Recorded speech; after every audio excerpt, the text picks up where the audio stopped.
"Girl, why are you sitting here with this old suitcase?" The man standing in front of Annie said. He glanced up at the departure board. The orange electronic letters flickered in the night, coldly announcing that the last bus had already left. He looked at the board, then down at the girl curled up on the metal bench. "The last bus is gone," he said, his voice gentle but clear. "Do you have nowhere to go?" Annie held the old suitcase tightly against her chest and slowly lifted her head. The man standing in front of her wore a dark wool coat. In one hand, he carried a paper bag from the 24-hour fast food place across the street. Melted snow still sparkled on his shoulders like tiny pieces of glass under the station lights. Annie's lips moved, but no sound came out. She lowered her eyes to the suitcase in her arms. She held it as if it were the last thing she had left in the world. Her body was curled up on the cold bench, her shoulders slumped, her knees drawn close together. "No, sir," she whispered. The man looked at her for a moment, then glanced at the empty space beside her. "May I sit?" Annie gave a small nod. He sat down slowly, leaving enough space between them so she would not feel threatened. He placed the paper bag on his knees, leaned forward, and clasped his hands together. "What happened to you?" he asked. "Did something happen at home?" Annie tried to answer, but her face crumpled before the words could form. She tightened her grip on the suitcase and began to cry. Not loudly. It was the kind of crying that comes from someone who has held everything in for so long that they no longer have the strength to make a sound. Her shoulders trembled once, then again. She pressed her mouth against the sleeve of her coat, trying to swallow the sobs. The man did not rush her. He only sat there, waiting. After a while, Annie wiped her tears with the back of her hand. When she looked up, her eyes were red and wet beneath the harsh white lights of the station. I... Her voice caught. "I don't know what to do anymore." A man sitting on the same row of benches, 3 seats away, suddenly sat up straight as if her tears had offended him. An old duffel bag rested at his feet, and a knit cap was pulled low over his forehead. Until then, he had been leaning against the wall with his arms folded, pretending to sleep. Now he turned toward them, frowning. "Could you two keep it down?" he snapped. "Or go somewhere else? I was perfectly fine sitting here before you started all this." Annie went rigid. Her crying stopped at once, not because she felt better, but because fear had choked it back. The man in the wool coat turned his head. "She is not bothering you," he said. "She's sniffling right next to me," the other man replied. "And you're sitting there asking questions like this is your living room. Some of us are trying to rest."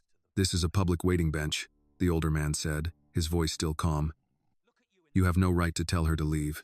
The man with the duffel bag let out a bitter laugh. "Listen to you. Fancy coat, bossy voice. You think you own this place?" "No," the older man said. "That is why I am not asking anyone to leave a public bench." The other man stared at him, his jaw tightening. For a few seconds, it looked as if he might say more. Then he snatched up his bag, rose sharply from the bench, and muttered a string of curses. "This whole bus station has lost its mind," he grumbled, dragging the bag a few steps away. "Can't even sit in peace without somebody preaching." He moved to another row of seats and turned his back to them. Annie trembled, her fingers still gripping the latch of the suitcase. "I'm sorry," she said, so softly it was barely audible. The man beside her turned back to look at her. "You do not need to apologize for crying." She wiped her face again. "People don't like noise. Some people don't like being reminded that other people are hurting." That made Annie look up at him. For the first time, she saw his face clearly. He reached into the paper bag and took out a wrapped sandwich, then a container of soup so warm that steam clouded the clear plastic lid. "I bought these across the street," he said. "I haven't touched them. You don't have to take them, but they are here." Annie shook her head. "I wasn't asking for food." "I know. I can't pay you back. I didn't ask you to." At that moment, her stomach betrayed her. It tightened at the smell of warm bread and chicken soup. She had not eaten anything real since a few bites of fries during her break at the diner. She had worked through dinner, washing dishes until her hands burned red, then returned to the house where her stepmother had already packed the suitcase for her. The man placed the sandwich on the empty space between them. "Take your time," he said.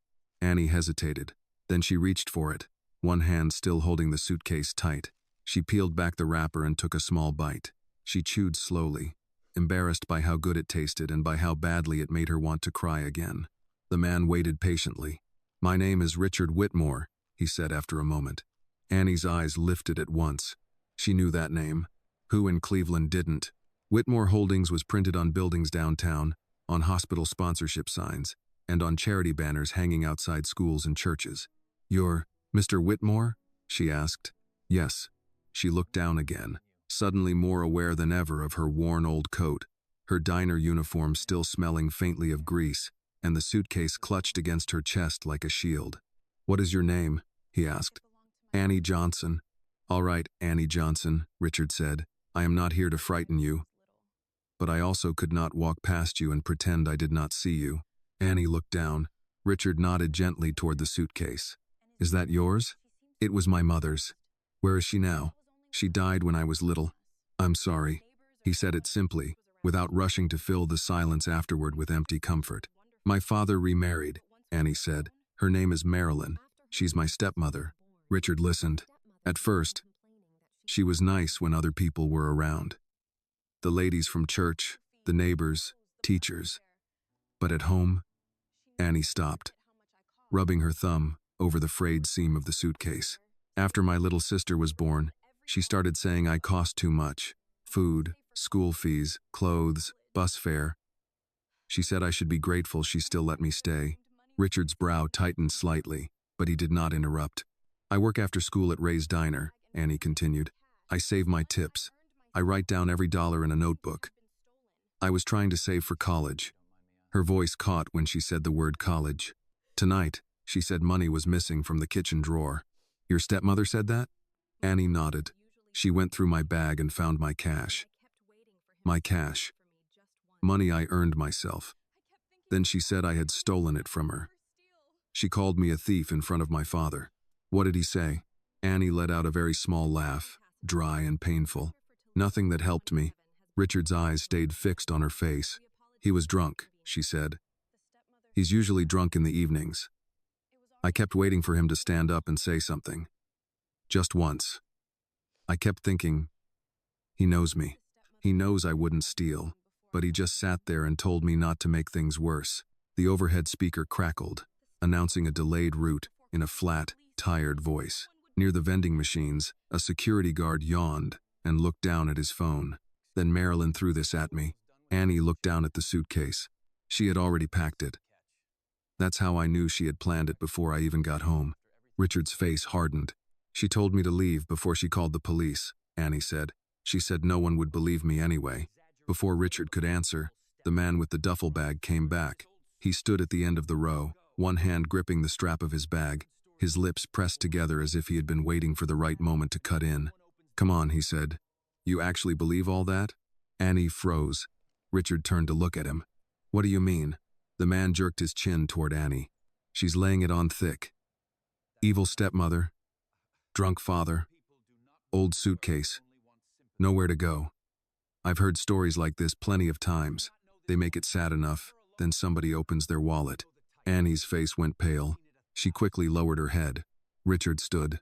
He did not spring up quickly, but the change in him seemed to fill the space around them. "That is enough," Richard said. The man with the duffel bag snorted. "I'm just warning you. Some people don't want to work. They want sympathy." Richard stepped closer. His voice sharpened. "You don't know her. I know the type." "No," Richard said louder, making several people turn their heads. "You decided who she was before you ever heard her speak." The man's face flushed. "Don't talk to me like I'm stupid. Then don't stand here proving you are cruel." The words landed like a slap. The man blinked, angry and embarrassed. Richard pointed toward the other side of the waiting area. "Sit somewhere else, or leave, but do not stand there calling her a liar while I am sitting here." The man muttered something. "What was that?" Richard asked. He looked at Richard's coat, then at his face. Whatever courage he had drawn from Annie's silence began to drain away. "Nothing," he said. "Good." The man backed off, still grumbling under his breath. "Rich people always love talking down to folks," he muttered, dragging his bag to the other side of the waiting area. "This whole place is nonsense." He turned his back and did not come near them again. Richard waited until the man had sat down. Then he returned to the bench, but he did not sit as close as before. He left Annie room to breathe. "I'm sorry you had to hear that," he said. Annie shook her head and wiped her tears with her sleeve. He's not the first. That does not make it true. No, she whispered. It just makes it familiar. Richard looked at her for a long time, and something in his expression changed. It was not pity. If it had been pity, Annie would have closed herself off immediately. He sat down again. Tell me the rest, he said. Annie placed both hands on the suitcase, as if she needed it to keep herself from falling apart. She said, I thought I was better than everyone because of college, Annie said. She said I thought I was too good to live in that house. But I never said that. I just wanted to leave. Not because I hated them. I just wanted to go somewhere I could breathe. Richard listened without interrupting. She grabbed my backpack and dumped everything onto the living room floor. My notebook, my work shirt, everything. Then she held up my tips like she had caught me doing something terrible. Annie's lips trembled. I tried to explain. I told her she could ask Mr. Ray at the diner to prove I had taken extra shifts. I told her I had written down every dollar. But she just laughed. And your father? He looked at me like, Annie stopped, searching for the right words. Like he wanted me to forgive him before he even failed me. Richard's eyes lowered. Before I got home, she had already packed some of my clothes, Annie said. Not all of them. Just enough to make it look like she was still giving me something. She kept some of my papers. I think she kept my mother's scarf, too. I couldn't find it. This suitcase belonged to your mother, Richard said. Annie nodded. She used to take it when we visited my grandmother. I remember sitting on it when I was little while she braided my hair. The zipper was already broken back then. Her fingers moved lightly over the old seam. When Marilyn threw it at my feet, I wanted to leave it there. I didn't want her to see me pick up something she had just thrown away. Annie swallowed hard, but it was my mother's. So I picked it up. Outside, a bus pulled up to the curb, its engine rumbling beneath the station's white lights, then rolled away without opening its doors. Its headlights swept across Annie's shoes, the old suitcase, and Richard's hands resting calmly on his knees. Annie, Richard said, is there anyone I can call for you? A teacher? A friend? An aunt? Anyone? My friend isn't answering. My phone is almost dead. I don't have any family nearby. She took a deep, trembling breath. And I can't go back there tonight. I'm not asking you to go back. Annie watched him carefully. Richard reached into his coat and took out a business card. He placed it on the bench instead of handing it directly to her, as if he did not want to force her to accept anything. I'm going to call my sister, he said. Her name is Grace. She is a lawyer. I will put her on speaker so you can hear everything. Then I will call Mrs. Helen, my housekeeper. She will prepare a guest room and be there when we arrive. If you do not feel safe coming with me, I will pay for a hotel room in your name and ask Grace to meet you there. You choose. Annie stared at him. Why are you doing this? Richard looked toward the glass doors, where people kept coming and going, each one looking just long enough to decide they did not need to stop. Because you have been sitting here all night, he said, and too many people have decided it was none of their business. Annie looked down at her mother's suitcase. A few minutes ago, it had felt like proof that she had been abandoned. But now, held tightly in her arms, it felt like the last piece of herself she had managed to keep. She nodded, very slightly, still not fully able to believe it. Richard took out his phone and began to make the call. Richard made the call, then placed the phone at an angle between them so Annie could see the screen. He did not turn his back. He did not lower his voice the way other adults often did when they were about to decide something for her without asking what she wanted. A woman answered on the fourth ring. Her voice was rough with sleep, but strangely alert. Richard? It's past midnight. I know, I'm sorry. You only apologize before bad news. What happened? Richard looked at Annie before answering. I'm at the downtown bus station, he said. I'm sitting with a young woman named Annie Johnson. She was put out of her home tonight and has nowhere safe to go. She is here with an old suitcase and a phone that is almost dead. I told her I would call you on speaker. There was silence on the other end for a few seconds. Annie heard sheets rustling, then the click of a light switch. Hello, Annie, the woman said. My name is Grace Whitmore. I'm Richard's sister, and I'm an attorney. You don't have to answer anything tonight that you don't want to answer. First, are you hurt anywhere? Annie glanced at Richard, then looked down at her cold hands. No, ma'am, she said softly. My hands are just a little cold. Do you feel safe sitting beside my brother right now? Annie hesitated. because safe was a word that had become very expensive in her life. I think so. That is enough, Grace said. Richard, do not take her anywhere until she understands her options. I know. Grace let out a small breath. I'm saying that because when you are in front of someone who needs help, you usually care first and think second. Richard accepted the reminder without arguing. Grace continued speaking to Annie.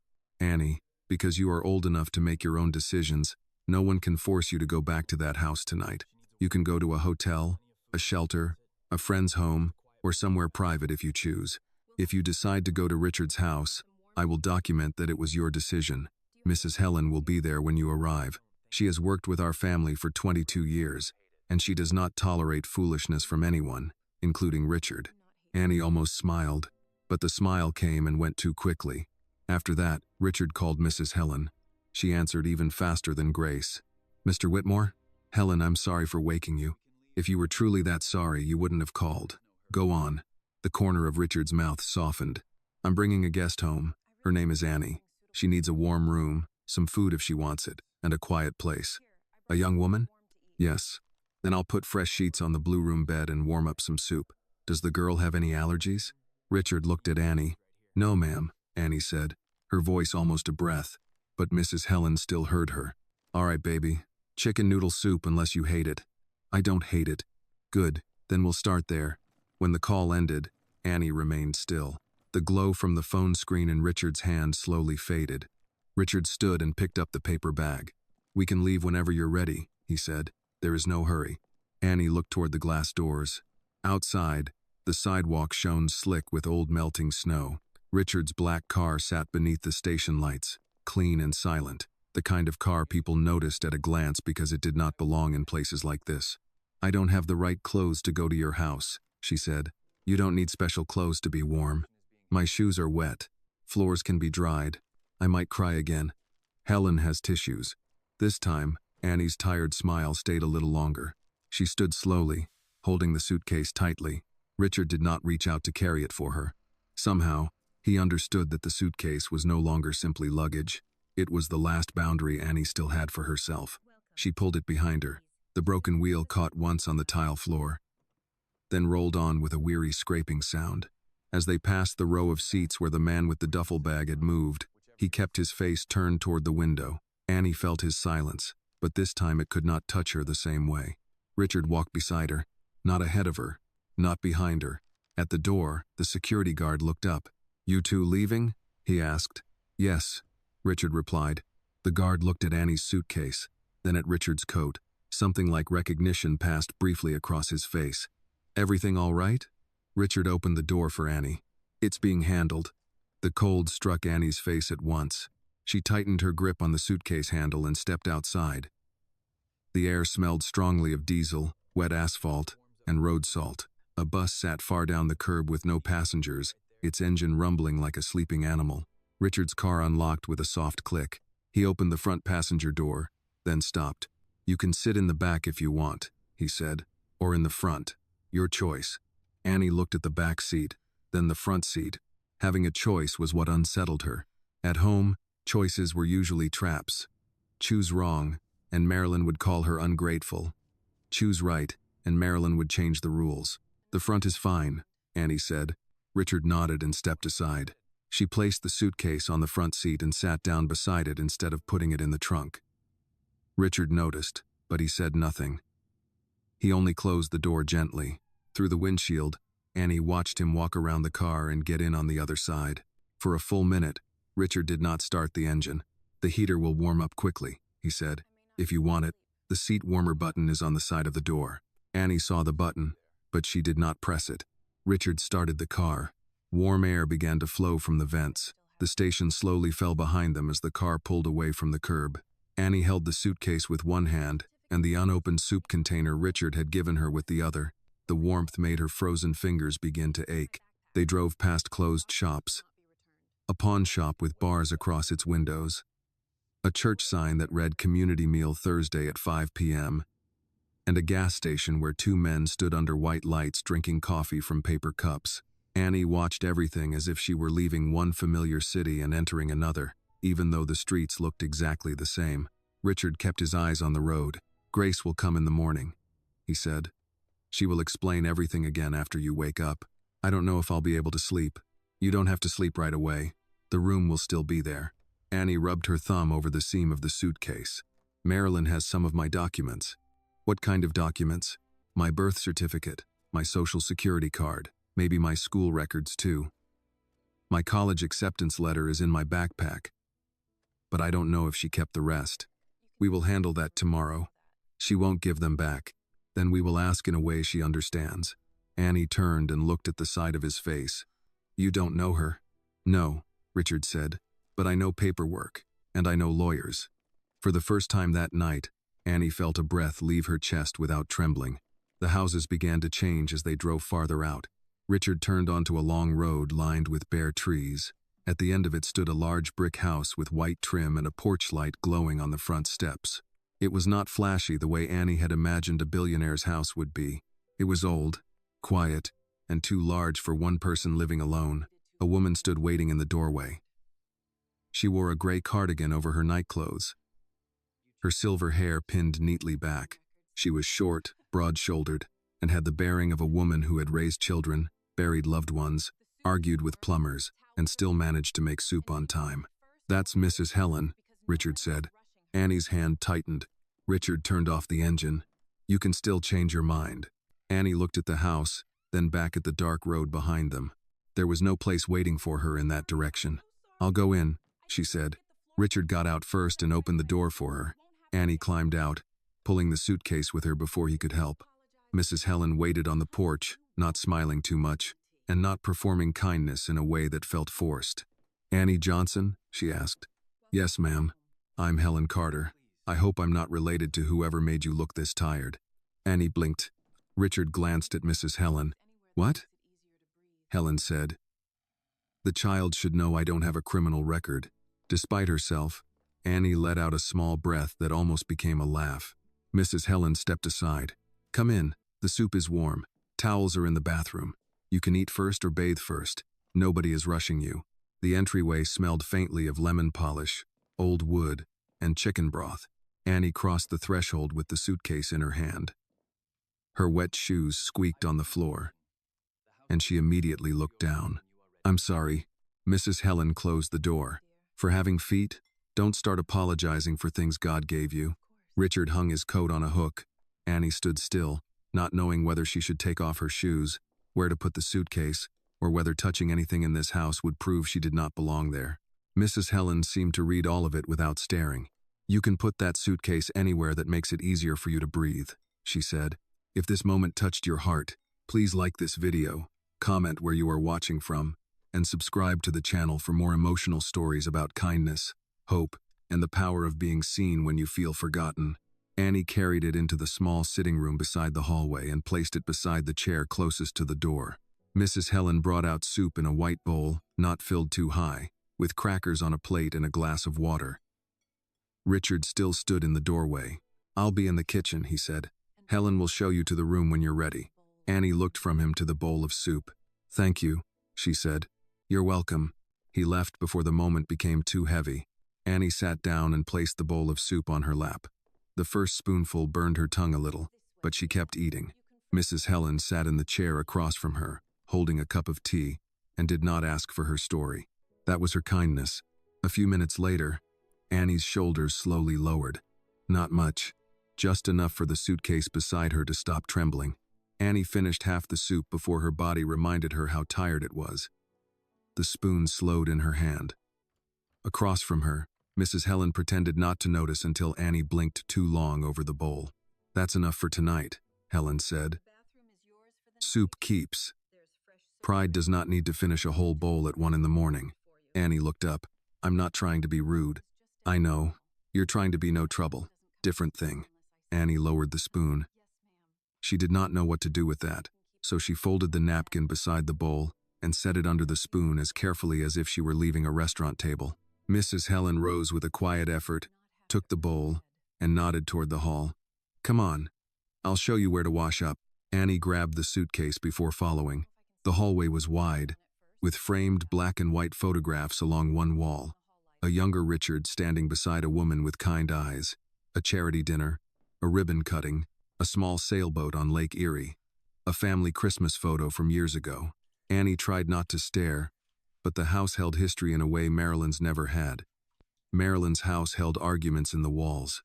The guest room was upstairs, painted a soft blue that looked gray in the lamplight. A bed stood against the far wall with a white quilt folded at the foot. There was a dresser, a reading chair, a small lamp, and a bathroom through the side door. No clutter. No locked drawers. No one else's storage boxes shoved into the corners. Mrs. Helen set two towels on the bed. Bathroom's yours tonight. Soap's in the dish. Toothbrush still wrapped by the sink. If you need anything, my room's down the hall. Mr. Whitmore is on the first floor. He does not come up here unless the roof is leaking or I tell him to. Annie nodded. Yes, ma'am. Helen looked at the suitcase in Annie's hand. You can keep that right where you want it. Annie placed it beside the bed, close enough that she could reach the handle from the mattress. Mrs. Helen saw that too. She did not comment. At the door, she paused. Annie? Yes, ma'am? You don't have to earn the bed. The words were plain, but they found a place in Annie she had been trying to keep boarded up. She looked at the quilt, then down at her shoes. I don't know if I can sleep in it. Then sit on it first. Work your way up. Helen left the door open a few inches and the hall light on. Annie stood in the middle of the room until the house settled around her. Pipes clicked somewhere in the walls. A furnace came on with a low hum. Downstairs, a cabinet closed. Then silence returned. She went into the bathroom and washed her hands twice. The water ran gray at first from bus station grime and the diner shift. She looked at herself in the mirror. Red eyes, dry lips, hair pulled back too tight, uniform shirt wrinkled under the coat. She looked like someone who had been sent away. She removed the coat but not the uniform. She brushed her teeth with the new toothbrush and felt guilty about opening it. Then she sat on the edge of the bed with one hand on the suitcase handle. The mattress gave under her weight, soft enough to make her uneasy. Her phone had died sometime between the station and the house.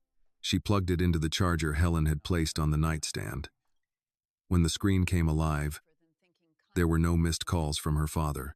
There was one message from Marilyn. Don't come crawling back tomorrow. You made your choice. Annie stared at it until the letters blurred.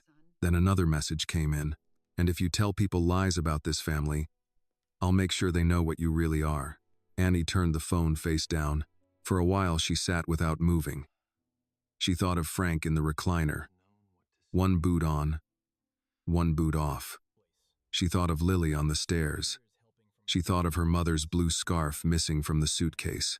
Then she opened the old case and checked what she had, because counting was something she could do when feeling was too much. 2 shirts. 1 sweater. Jeans. Her college letter. The savings notebook. A cracked frame with her mother's photograph wrapped in a t-shirt. A pair of socks Marilyn had packed that did not match. No birth certificate, no social security card. No school folder, no blue scarf. She touched the photograph through the cotton. I'm sorry, she whispered, though she did not know who she was saying it to. Downstairs, Richard stood in the kitchen with both hands on the counter, looking at nothing. Mrs. Helen came in carrying Annie's half-empty bowl. She eat? He asked. Enough. Did she say anything else? Not to me, which means I did something right. Richard nodded. He looked older than he had at the station. Helen set the bowl by the sink. You going to tell me what happened? He gave her the short version. The bus station. The suitcase. The stepmother. The father, too.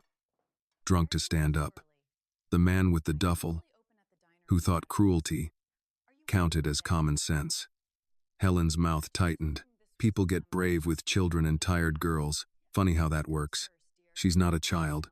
No, Helen said, but she's young enough to have deserved better from every adult in that house. Richard looked toward the stairway. Grace is coming in the morning. Good. I don't know what I'm doing. At least you know that much. He gave a humorless breath. That's comforting. It should be. Dangerous people are the ones who think kindness makes them experts. Richard leaned back against the counter. I almost drove past.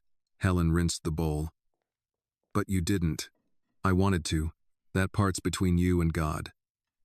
The part that matters to her is you stopped. Richard did not answer. A few minutes later, he walked to the small study off the hall. It had once been a warmer room. Now it held books, files, and a leather chair he rarely sat in. On the shelf near the window was a silver-framed photograph of his wife, Margaret, taken at a fundraiser 15 years earlier.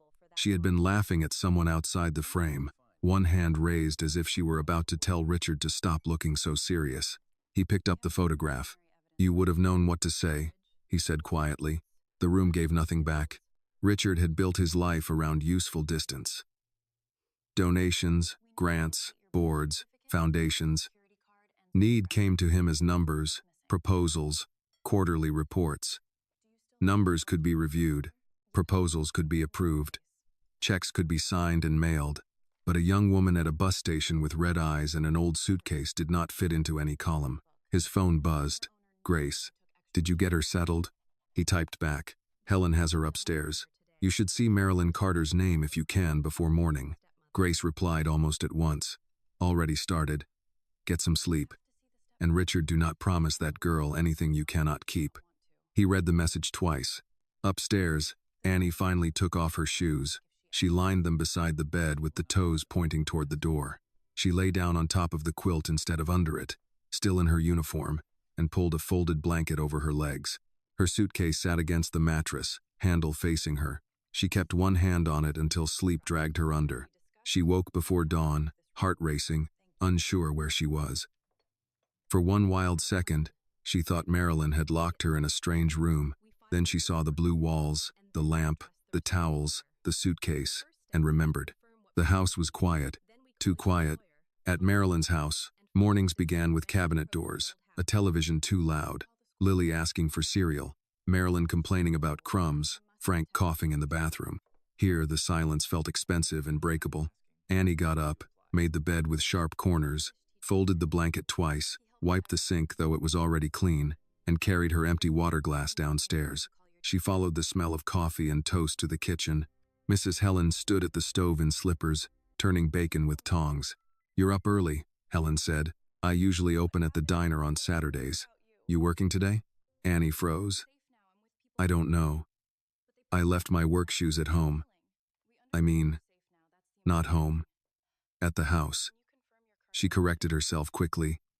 "I can call Mr. Ray when my phone charges. Breakfast first. I can help. You can sit. I don't mind." "I didn't say you did." Helen pointed to a chair. "Sit before I give you something complicated like watching toast." Annie sat. Richard entered a few minutes later in a white shirt with the sleeves rolled, no tie, reading glasses in one hand. He stopped when he saw Annie at the table, as if he had expected to find evidence she had run. "Morning," he said. "Good morning, sir." "Richard is fine." Annie nodded but did not use it. Helen put eggs, toast, and bacon in front of her. Annie waited until Richard sat before picking up her fork. He noticed. Helen noticed. Neither said anything. Grace arrived just after 8, carrying a leather folder and wearing the expression of a woman who had already made 3 phone calls before coffee. She greeted Annie with a handshake, not a hug. "I'm glad you're safe," Grace said. "Now let's make sure you stay that way." Annie folded her hands in her lap. "Am I in trouble?" Grace pulled out a chair. "No. But people who did wrong often like to make the person they hurt feel responsible. We're not going to let that happen if we can help it." Richard poured coffee. "Did you find anything?" Grace opened the folder. Marilyn Carter. Married Frank Johnson 6 years ago. No criminal record that jumped out overnight. A few civil disputes, unpaid bills. One complaint from a neighbor that went nowhere. Frank has 2 public intoxication citations from years back. Nothing useful by itself. Annie stared at the table. Hearing their names in a folder made her life sound official. Like a case file instead of a house she had once tried to survive. Grace softened her tone. "Annie, Richard told me some of your documents may still be at the house. Birth certificate, social security card, school records. Is that right?" "Yes, ma'am." "Do you have your college letter?" Annie nodded. "In the suitcase." "Good. Do you have any proof the cash was yours?" "My notebook, and Mr. Ray at the diner. He knows I took extra shifts. Will he tell the truth?" "Yes, he's strict, but he's fair." "Then we'll call him today. After that, we'll decide how to approach your father and stepmother." Annie's fork stayed untouched beside the eggs. "Do I have to see her?" "Not alone," Grace said. "Not if you don't want to." Annie looked at Richard. She won't give anything back if I ask. Richard sat across from her, not too close, his coffee untouched. Then you won't be the only one asking.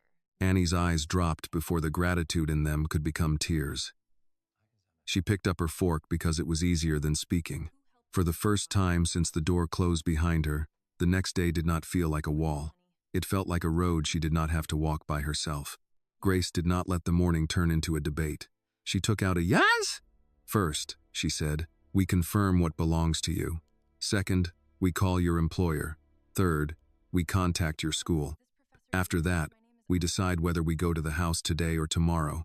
Annie sat at the kitchen table with both hands around a glass of orange juice she had not drunk. Do we have to call school? You don't have to explain everything, Grace said. But if your stepmother has your documents, your counselor may have copies. And if college is the goal, we protect the paper trail. Richard leaned against the counter, arms folded. Who helped you apply? My English teacher, Mrs. Parker. Would she answer on a Saturday? Annie almost smiled. She answers everybody. That's kind of her problem. Grace slid her phone across the table. Call her. Annie stared at the phone as if it weighed more than it should. At Marilyn's house, phone calls had always been something to fear. Bills, complaints, teachers, people asking questions that made Marilyn angry later. She dialed slowly from memory. Mrs. Evelyn Parker answered after 2 rings. Hello? Mrs. Parker? It's Annie. There was a small shift in the woman's voice. Concern arrived before the words did. Annie, honey, are you all right? Annie closed her eyes. That question, asked without suspicion, nearly undid her. I'm safe. I'm with people helping me. Grace nodded for her to continue. I got put out last night, Annie said. Marilyn said I stole money. I didn't. She kept some of my papers. I have my college letter, but maybe not everything else. Mrs. Parker was quiet for half a breath. Where are you right now? Annie looked at Richard. He gave a small nod. At Mr. Richard Whitmore's house. He found me at the bus station.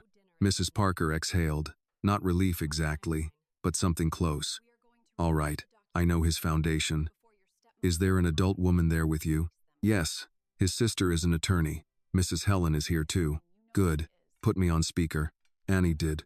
Mrs. Parker's voice filled the kitchen. Steady now. Annie Johnson is one of the most disciplined students I've had in 20 years. If someone is saying she stole, they had better bring proof stronger than their temper. Annie looked down fast. Grace picked up her pen. Mrs. Parker, this is Grace Whitmore. We may need copies of Annie's school records and any college application documents you helped with.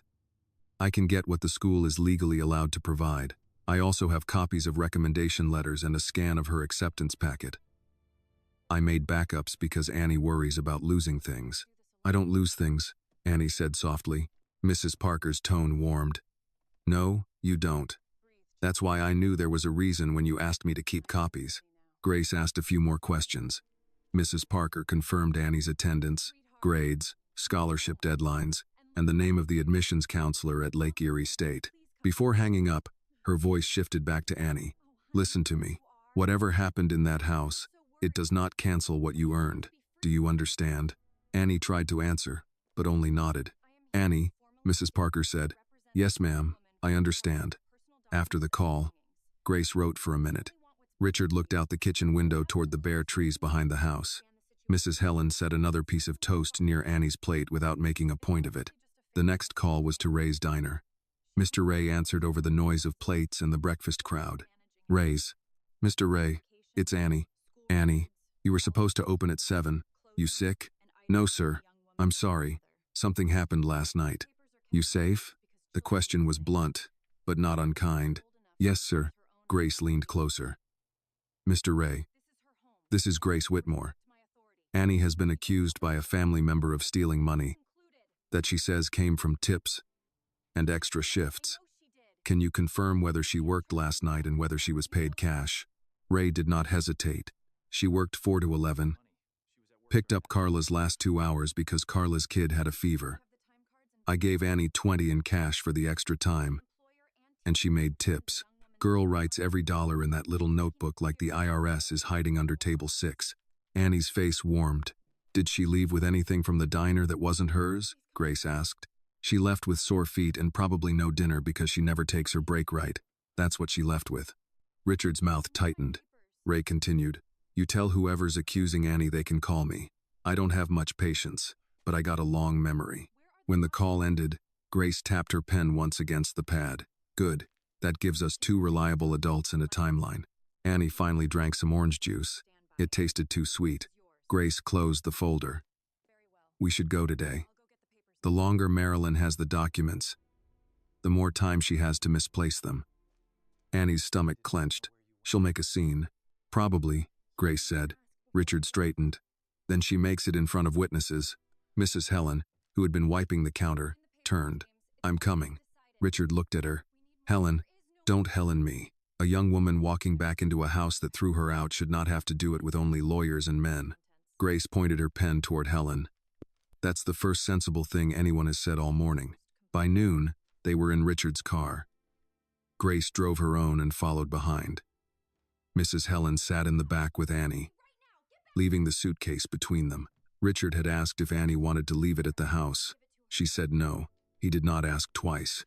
The streets grew familiar too quickly. Annie watched corner stores, narrow porches, chain-link fences, the laundromat with the broken sign. By the time they turned onto her block, her fingers had gone cold again.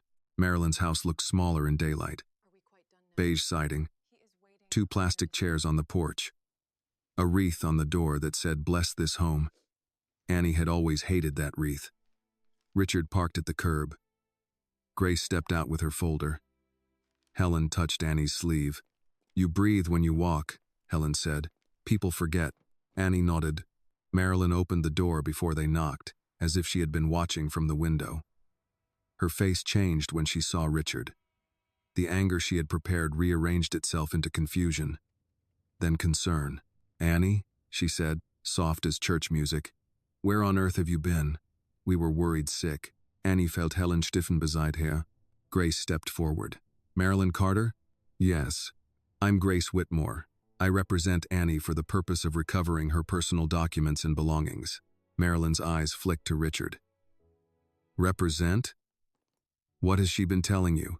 Richard said nothing. Marilyn pressed a hand to her chest. This is a family misunderstanding. Annie gets emotional. She storms off. Then people make it bigger than it is. Annie could hear last night in her head. Thief, get out. Nobody will believe you. Grace opened her folder. We're here for her birth certificate, social security card, school records, any college documents, personal clothing, and items belonging to her late mother. Marilyn's smile thinned. Those papers are in this house because children lose things. Annie is old enough to possess her own identification. She lives under my roof. Not anymore, Grace said. For a second, Marilyn's eyes hardened. Then she looked past Grace to Richard. Mr. Whitmore, I don't know what she said, but Annie has always had a flair for drama. She took money from our kitchen drawer. We were trying to handle it privately. Richard's voice came quiet. She was at work during the time you claim she stole it. Marilyn blinked. Grace added, her employer confirmed her hours and the cash payment she received. Her teacher has also confirmed her college records. So let's not waste time. From inside, Frank's voice drifted down the hall. Who is it? Annie's chest tightened. Frank appeared behind Marilyn, unshaven, sober enough to look ashamed and sick enough to wish he were not. His eyes found Annie. Baby, he said. Marilyn shot him a warning look. Annie held the suitcase handle. I need my papers. Frank rubbed a hand over his mouth. Marilyn. Where are they? The question hung there, small but real. Marilyn turned on him. Don't start. Grace stepped into the doorway without crossing the threshold. We can do this politely, or we can request law enforcement standby while Annie retrieves her documents. I'd rather not spend my Saturday doing the second. Marilyn stared at her, then at Richard, then at Annie, who had not lowered her eyes. Fine, Marilyn said. Wait here. She disappeared down the hall. Frank remained by the stairs, looking older than he had the night before. I didn't know where you went, he said. Annie's answer came before she could soften it. You didn't ask before I left. He flinched. Upstairs, a door opened. Lily appeared at the landing, still in pajamas though it was afternoon. She held something blue clutched in one hand. Marilyn came back with a manila envelope and shoved it toward Grace. Here, birth certificate, card, school things. Happy? Grace checked inside. Almost. Annie looked up at Lily. Lily came down 2 steps, eyes on her mother. Annie forgot something. Marilyn snapped, Lily, but Lily kept coming. She reached the bottom step and held out the blue silk scarf, wrinkled but whole. Annie took it with both hands. For a second, the room blurred. "Thank you," she whispered. Lily nodded, scared but steady. Marilyn's face twisted. "Are we done now?" Grace looked at Annie. "Are we?" Annie glanced once toward the living room, toward the recliner where her father had sat silent while Marilyn threw her out. Then she looked at the suitcase in her hand, the envelope in Grace's folder, the scarf folded against her palm. "Yes," she said, "we're done." Outside, the cold felt different, still sharp, still Cleveland in late November, but Annie could breathe in it. Richard opened the car door. Annie slid into the back beside Mrs. Helen, placing the scarf carefully inside the suitcase on top of her mother's photograph. As they pulled away, she did not look back at the porch or the wreath or the window where Marilyn stood watching. For the first time, leaving that house did not feel like being thrown out. It felt like taking herself with her. Back at Richard's house, Annie carried the suitcase upstairs herself. No one offered to take it, and she was grateful for that. Mrs. Helen walked behind her with the manila envelope Grace had checked twice before handing over, and Richard stayed downstairs to speak with Grace in the kitchen. The house was quiet in the afternoon light, too quiet for the amount of feeling Annie had brought into it. In the blue room, she set the suitcase on the bed and opened it. The blue scarf lay on top of her mother's photograph. Annie touched it with 2 fingers, then lifted it to her face. It still smelled faintly of cedar from the closet, and under that, maybe only because Annie wanted it to be there, a trace of the hair oil her mother used when Annie was small. Mrs. Helen stood near the door. "You want me to leave you with it?" Annie shook her head, then nodded, then looked embarrassed by both. Helen understood anyway. "I'll sit in the chair. I won't talk unless you do." Annie folded the scarf carefully and placed it around the frame. Her mother's face looked out from the cracked glass, smiling in the sun outside the old church. Annie had carried that picture through every move inside the same house. From the larger bedroom after her mother died, to the smaller room after Marilyn moved in, to the corner room after Lily was born and needed more space for toys. Now the photograph sat in a stranger's house, and somehow it looked less lonely than it had in Annie's own room. "She used to tie this scarf around her hair on Sundays," Annie said. Helen's voice was low. "Blue suited her?" "Everything suited her. That's what my dad used to say." Annie swallowed. Before he started forgetting what he used to say, Helen did not answer too quickly. "Grief can break a person, but it does not give them permission to drop the pieces on their child." Annie looked at the photograph. "He wasn't always like that." "I believe you." That made Annie's throat tighten. People often argued with love after it had failed. They wanted the good memories thrown out with the bad, as if that made the damage simpler. Helen did not ask Annie to hate her father cleanly. That was a kindness too. Downstairs, Grace spread the documents across Richard's kitchen table. Birth certificate, social security card, school transcript, a folder from Lake Erie State University with Annie's acceptance letter, financial aid estimate, and a list of forms still required. There were coffee mugs between them, untouched. Richard looked at the papers. "Is anything missing?" "Medical card, maybe some tax information if she needs aid verification," Grace said. "But this is enough to keep moving." "Can Marilyn still interfere?" Grace leaned back. "Legally, not much. Practically, yes. People don't need legal rights to cause harm. They only need access, a phone, and a story they're willing to repeat." Richard's eyes moved toward the ceiling. "Then we limit access. Carefully. Annie gets a say. She is not a package we're relocating." "I know that." Grace studied him. "Do you?" Richard looked at her. Grace softened, but only a little. "You brought her here because you saw something wrong. Good. But now comes the harder part. You can't fix her life by moving fast. You can make calls, write checks, open doors. She still has to walk through them herself. Richard picked up Annie's savings notebook. Grace had not opened it, but Annie had given permission for them to verify the dates and amounts. On the first page, Annie had written in careful pencil, "College fund. Do not touch unless necessary." Underneath were small entries. $12.50 tips. $20 extra shift. $7 bus money. $3.25 laundry. $15 saved. Line after line of a girl building a future out of dollars other people would not bend down to pick up. "I understand," Richard said. Grace saw his face. "No, you're beginning to." That evening, Annie came downstairs wearing the same clothes, though Mrs. Helen had washed and dried her coat. The blue scarf was tied loosely around her ponytail. It made her look younger for a second, then steadier. Richard stood when she entered the kitchen. Annie noticed and did not know what to do with it. Men in Marilyn's house did not stand for her. Frank had barely stood for himself. Grace gestured to the chair across from her. "Sit with us a minute. We need to talk about practical things." Annie sat, placing her hands in her lap. "Your documents are safe," Grace said. "I'll make copies tomorrow. Originals stay with you, unless you want them in a lockbox here. I can keep them? They're yours." Annie blinked. Marilyn always said important papers had to stay with adults. Grace's mouth tightened. That is something adults say when they want control. Richard poured a glass of water and set it near Annie, not too close. "We also called Lake Erie State. Nothing has changed with your acceptance." Annie's shoulders dropped so suddenly she seemed embarrassed by the relief. "They didn't take it back?" "No," Grace said. "Colleges do not revoke acceptance because a stepmother has a temper." Annie looked at the table. "She'll call them." "She might," Grace said. "I've already spoken to admissions. They made a note that all communication about your file goes through you and your listed email. Tomorrow we'll help you change passwords." Annie nodded slowly. "Okay." Richard sat across from her. "There's something else. Whitmore Foundation has a student support program. It covers fees, books, transportation, sometimes housing gaps. Grace says we can apply you through the normal process.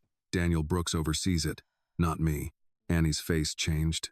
She leaned back a little. "I don't want people thinking I got something because you found me." "Then we make sure you don't," Richard said. "You apply. Your grades stand.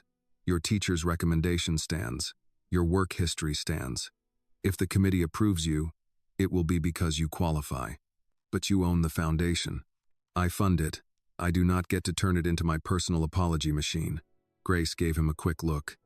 "That may be the most legally useful sentence you've said all day." Annie stared at Richard, trying to find the catch. "And if they say no, then we find another honest way," he said. "Not a hidden one." Mrs. Helen placed a plate of baked chicken, green beans, and mashed potatoes in front of Annie. Annie looked startled. "I didn't ask." "You're at a dinner table," Helen said. "Food happens." Annie picked up the fork. She waited until everyone else had food before she ate. The chicken was warm and plain, the kind of meal a person could trust. Halfway through, her glass slipped from the edge of her plate.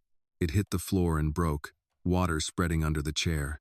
Annie shot up so fast the chair scraped back. "I'm sorry. I'm so sorry. I'll clean it. I didn't mean..." Richard was already reaching for a towel, but he stopped when he saw her face. She had gone pale, hands raised like she expected someone to grab her wrist. Mrs. Helen froze too. Richard lowered his voice. "Annie." She kept staring at the broken glass. "It's a glass," he said, "not a verdict." The kitchen went still. Annie looked at him. "What?" "It's a glass. It fell, that's all." Mrs. Helen moved then, slow and practical, placing a towel over the water. "Nobody bleeds, nobody shouts. That's the rule in this kitchen." Annie sank back into the chair, but she did not eat. Tears gathered again, silent and unwanted. "I hate this," she whispered. Richard sat down across from her. "The glass?" "No, that I keep acting like this. You're acting like someone who learned what happened when things went wrong." Annie wiped her cheek. At Marilyn's, everything was proof. A spill meant I was careless. A missing spoon meant I stole it. A bad grade meant I was wasting school. If Lily cried, I must have upset her. If Dad drank, I must have stressed him out. She pressed both hands to her eyes. "I'm tired." No one filled the silence with advice. After a moment, Grace said, "Then tonight, we do one thing. You finish dinner if you can. You sleep if you can. Tomorrow we start with paperwork." Annie gave a small, broken laugh. "That's your answer to everything? Paperwork has saved more lives than people give it credit for." Richard glanced at Grace. "That may be the least poetic thing ever said at this table." "It's also true," Grace said. Annie breathed out, and this time it almost became a laugh. She picked up her fork again. Later, after dinner, Richard found her in the library, standing just inside the doorway. The room had tall shelves, a fireplace not lit, and a large desk under the window. Annie looked at the books the way some people looked at locked cabinets. "You can go in," he said. She stepped aside quickly. "I wasn't snooping. I didn't think you were. I like books. Then this is a good room to like." She moved toward one shelf, fingers hovering but not touching. Richard watched her read titles.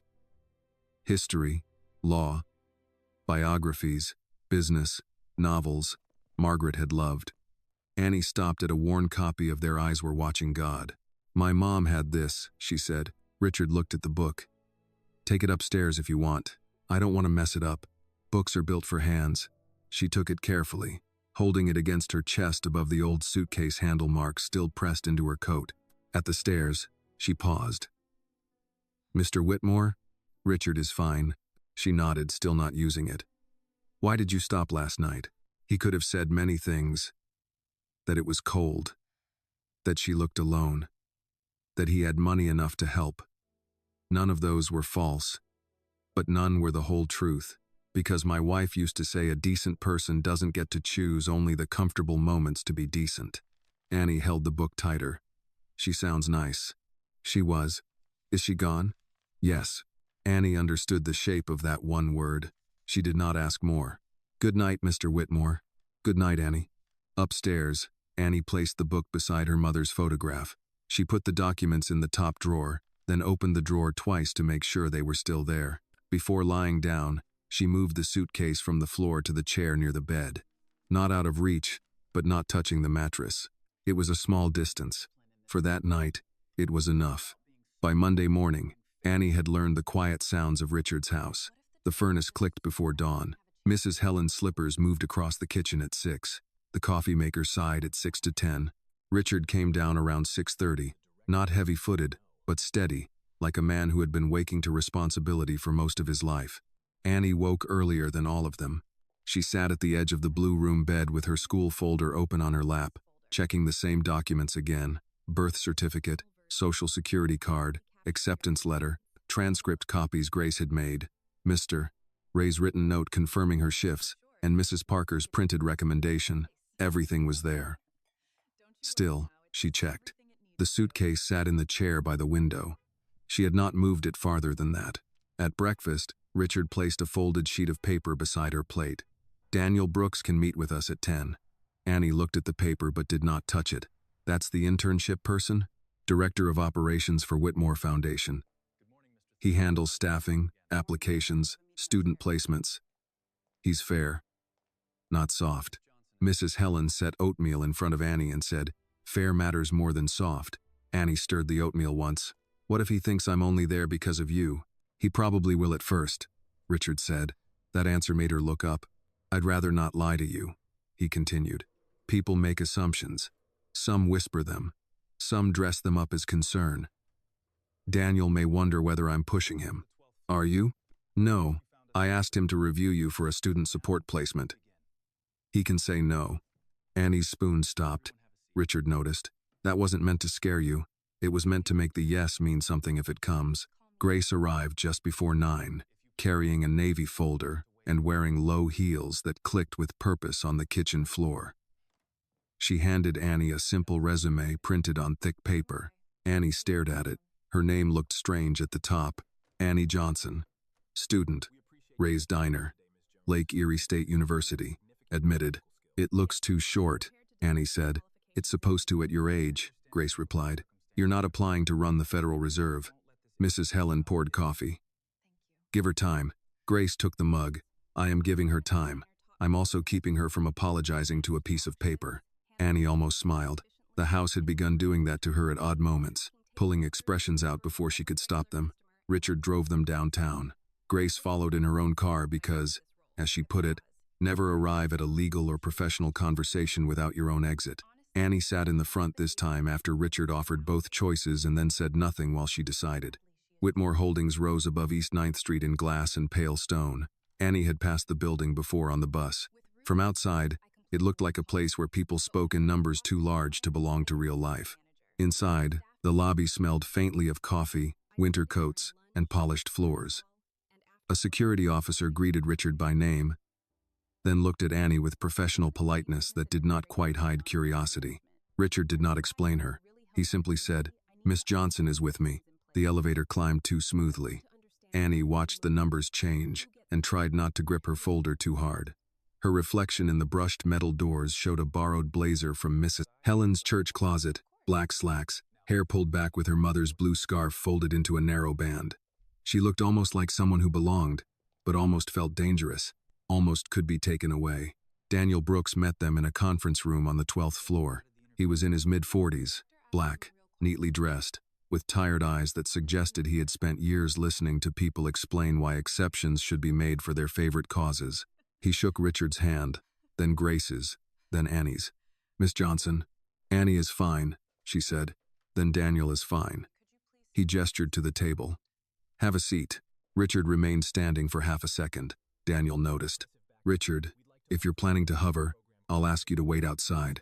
Annie looked at him, startled. Richard gave a short nod. "Fair enough." Grace sat back like she approved. Richard turned to Annie. "I'll be outside if you want me." Annie wanted to say stay. She also wanted to know whether she could sit in a room without him and still be heard. "I'm okay," she said. Richard left. Daniel opened her resume. "I understand there are difficult circumstances around how you came to our attention. I'm sorry for that. But I'm not going to make this interview about pity. That would waste your time." Annie breathed in. "Thank you. Tell me about Ray's Diner." So she did. Not the sad parts.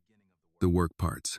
She told him about opening sugar packets into bins before the morning rush, tracking table numbers, remembering regulars' orders, cleaning the coffee station, covering shifts, handling customers who snapped their fingers as if waitresses were dogs. Daniel asked, "What do you do when someone treats you badly?" Annie considered giving the answer adults liked. Stay calm, be respectful, smile. Instead, she said, "Depends how badly." Daniel's mouth moved. "Good answer. Be specific. If they're just rude, I finish the job and don't give them anything extra to use against me. If they're crossing a line, I get Mr. Ray. He acts grumpy, but he doesn't let customers put hands on staff." Daniel made a note. "And school? I keep my grades up during lunch, study hall, and after work. Mrs. Parker lets me use her classroom before the buses leave." "What do you want to study?" Annie hesitated. "Business administration, maybe nonprofit management later. I used to think I just wanted a job with a desk and heat. Now I think I want to understand how money moves. Who gets help? Who gets told to wait?" Daniel looked up from the resume then. Grace did not smile, but her pen stopped moving. After the interview, Daniel asked Annie to step out for water while he spoke with Grace. Annie knew a dismissal when she heard one, but this one did not feel cruel. In the hall, Richard stood near the windows, looking down at traffic. "How was it?" he asked. He asked real questions. "That sounds like Daniel. I don't know if I did good." "Well," Richard said, "you didn't run out. That's the standard." "Some mornings, yes." She let out a small laugh. It surprised both of them. A few minutes later, Daniel opened the door. "Annie, come back in." She sat. Daniel folded his hands. "Here's what I can offer. Part-time internship. 10 hours a week until graduation. Then we reassess for summer. Basic administrative work in the scholarship office. Filing, data entry, applicant follow-up, event prep. It pays. Not much, but it pays. You'll report to me, not Richard. If you're late, I'll say so. If your work is sloppy, I'll say so. If anyone treats you like a pet project, you tell me." Annie stared at him. "You're offering me the position? I'm offering you a chance to prove I was right too." Her eyes stung. and she hated that they did. I can do that. I hope so. Orientation Wednesday. Richard said nothing until they were back in the elevator. Then he looked at Annie's reflection in the doors. Congratulations. She held her folder to her chest. He said it pays. It does. I can pay for my own bus pass. Yes. And my phone. Yes. She nodded, as if each yes returned a piece of ground under her feet. That afternoon, Richard drove her to Ray's diner so she could speak with Mr. Ray in person. The place smelled of coffee, grilled onions, and bleach. Mr. Ray came out from behind the counter wiping his hands on a towel. He looked Annie over, then glanced at Richard. You eating or rescuing my best worker from capitalism? Annie blinked. Mr. Ray. What? I'm asking. He pointed the towel at her. You okay? I'm okay. Good. You still want shifts? Yes, sir. But I got an internship. Ray's eyebrows rose. Look at you. Fancy office and everything. It's not fancy. Richard said. It's a little fancy. Ray looked at him for the first time. You the rich one? Richard paused. I've been called that. Make sure she eats during work. She lies about breaks. I don't lie, Annie said. Ray snorted. You redefine the truth around hunger. Richard looked at Annie. She looked away. Ray softened just enough to be noticed. I'll keep you on weekends. School first, office second, diner third. Don't argue. I'm old and I own the schedule. On the way back to the car, Annie was quiet. Richard opened the passenger door. Too much for one day? No. She got in, setting the folder on her lap. Just strange. What is? People acting like my future is a real thing. Richard closed the door gently, then walked around to the driver's side. Before starting the engine, he looked at her. It was real before anyone acted like it. Annie turned the folder in her hands. The blue scarf at her hairline had loosened, and a small curl had escaped near her cheek. She did not fix it. For the rest of the drive, she watched Cleveland pass in pieces. Brick schools, corner stores, church signs, office towers, bus stops, with people hunched against the wind. The city looked the same as it had 3 nights ago, but Annie did not. She still had an old suitcase in a borrowed room. She still had a father who had not called. She still had Marilyn's words living too close to the surface. But now she also had a schedule. Wednesday orientation.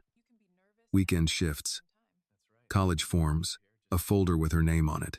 Not safety, not yet, but structure.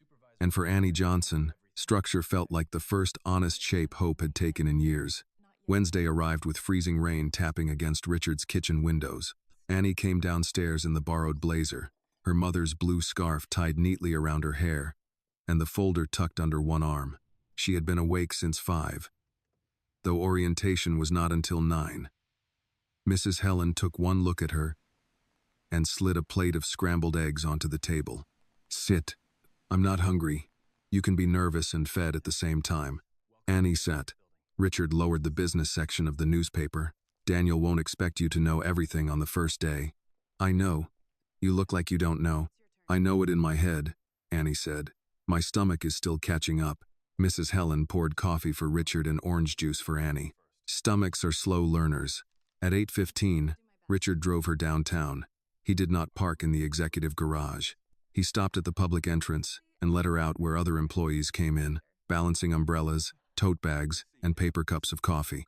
Annie appreciated that more than she could say. If she was going to work there, she needed to walk through the same doors as everyone else. Inside, security issued her a temporary badge.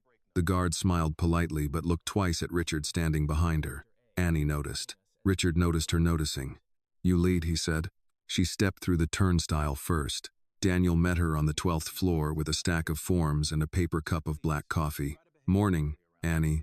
Ready to regret saying yes? I already regretted it in the elevator. Good. Honest start. He showed her the scholarship office. 6 cubicles, a small conference room, file cabinets, a shared printer that groaned before every job, and a break area with a microwave older than some interns. 3 employees looked up as she entered. Daniel introduced them without ceremony. This is Marcia. She handles donor reports.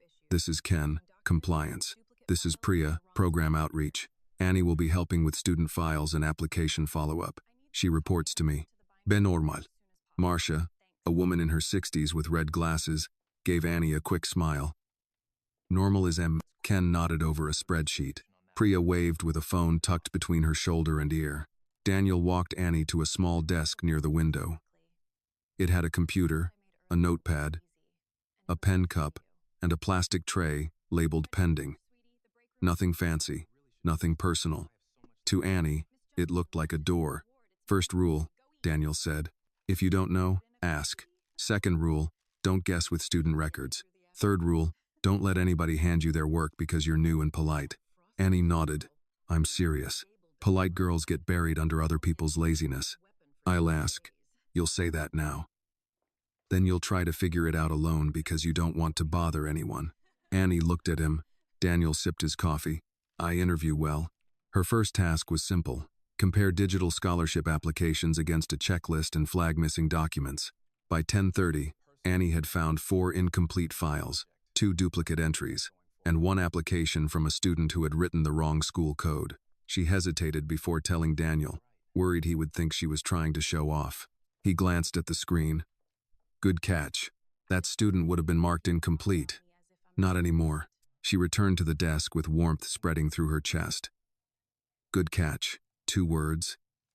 No applause, no pity. Just the truth. Near lunch, Priya stopped by with a folder. Can you make 10 copies of these and put them in the blue binders? Annie reached for it automatically. Daniel's voice came from his office.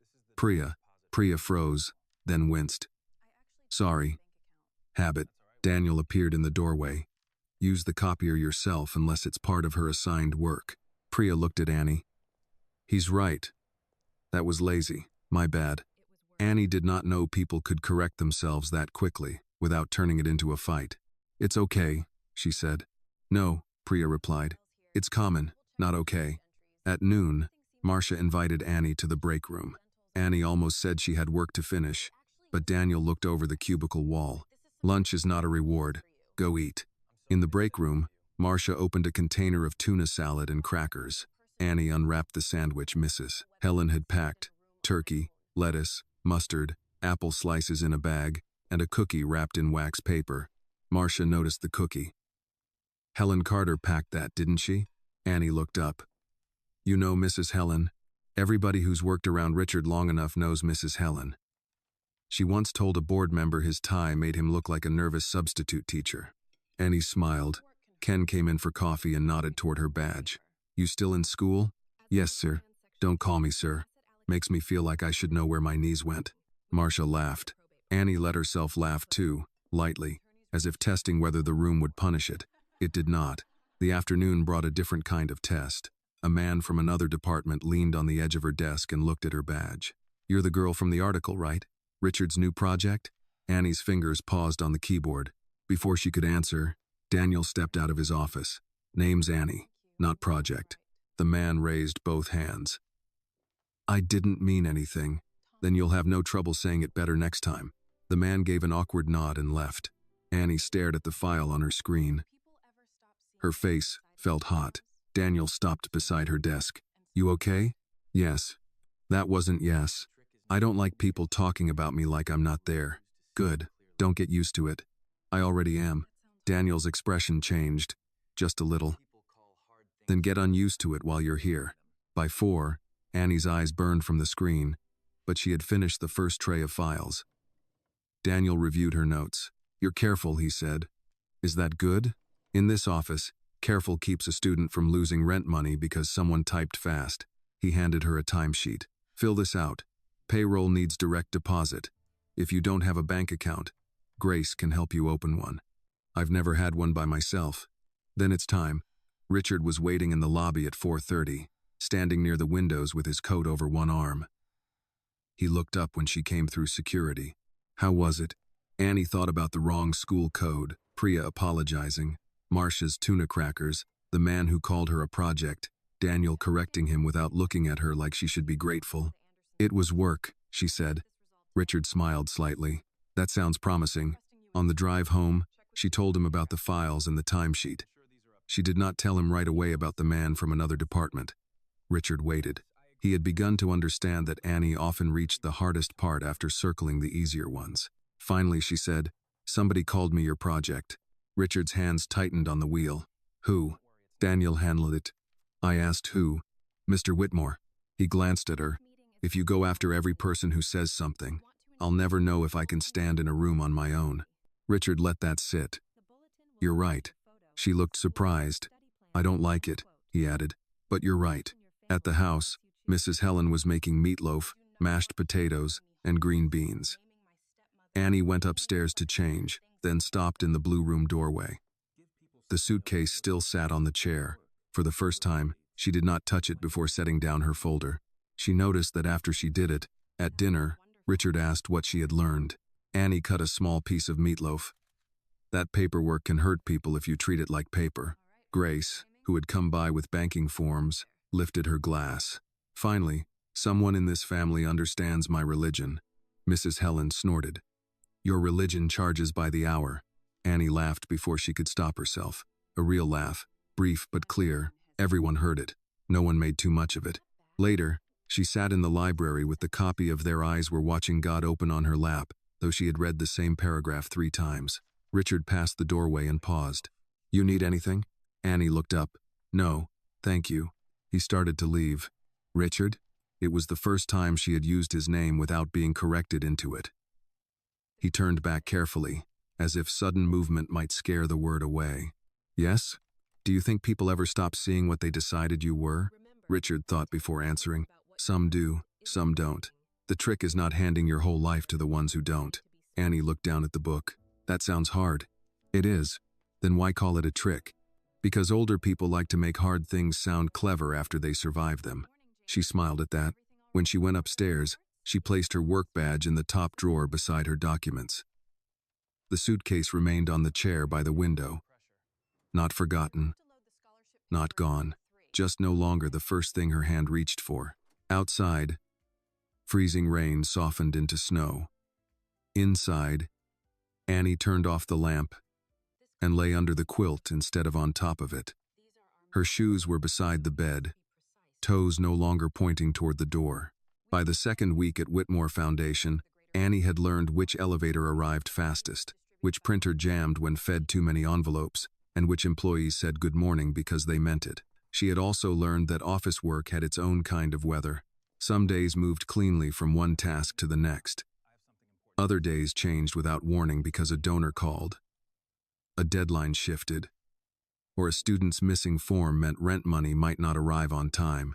Daniel did not praise much, but he trusted in visible ways. He gave Annie files no one would hand to a careless person. Marcia asked her to review addresses before donor packets went out. Priya let her sit in on a call with a community center director who needed emergency winter coats for students. Annie took notes in a yellow pad Richard had given her. She wrote everything down, not because she feared forgetting, though she did, because writing made the work feel real. On Friday afternoon, Daniel stopped beside her desk with a folder in one hand. You got 5 minutes? Annie saved the spreadsheet. Yes. Conference room. Her stomach tightened before she could stop it. Conference rooms still felt like places where adults decided things after asking only half the questions. Daniel noticed. It's not bad. That usually means it's complicated. That's a fair description of most adult life. Inside the conference room, Grace was already there, sitting beside a woman from communications named Lori, who wore silver earrings and had a laptop open in front of her. Richard stood near the window, one hand in his pocket. When Annie entered, he did not speak first. He had learned to let other people explain when the matter belonged to them. Lori smiled. Hi, Annie. I'm Lori Matthews. I handle internal communications for the foundation. Daniel and Grace said you prefer straight talk, so I'll give you that. Annie sat carefully. Okay, we're preparing the Spring Scholarship Bulletin. It goes to staff, donors, community partners, and a few local education outlets. We'd like to include you as one of the incoming Whitmore Foundation scholars, if you're comfortable. Annie glanced at Daniel. Include me how? Photo, short profile, your school, your intended area of study, maybe a quote about work and college. Nothing about your family situation, unless you choose to share it. And you don't have to. Grace added, I'll review anything before it goes out. You can say no. Annie looked down at her hands. Part of her wanted to disappear under the table. Another part smaller but newly awake. Wondered what it would feel like to be seen for something other than being thrown away. Richard spoke then, quiet.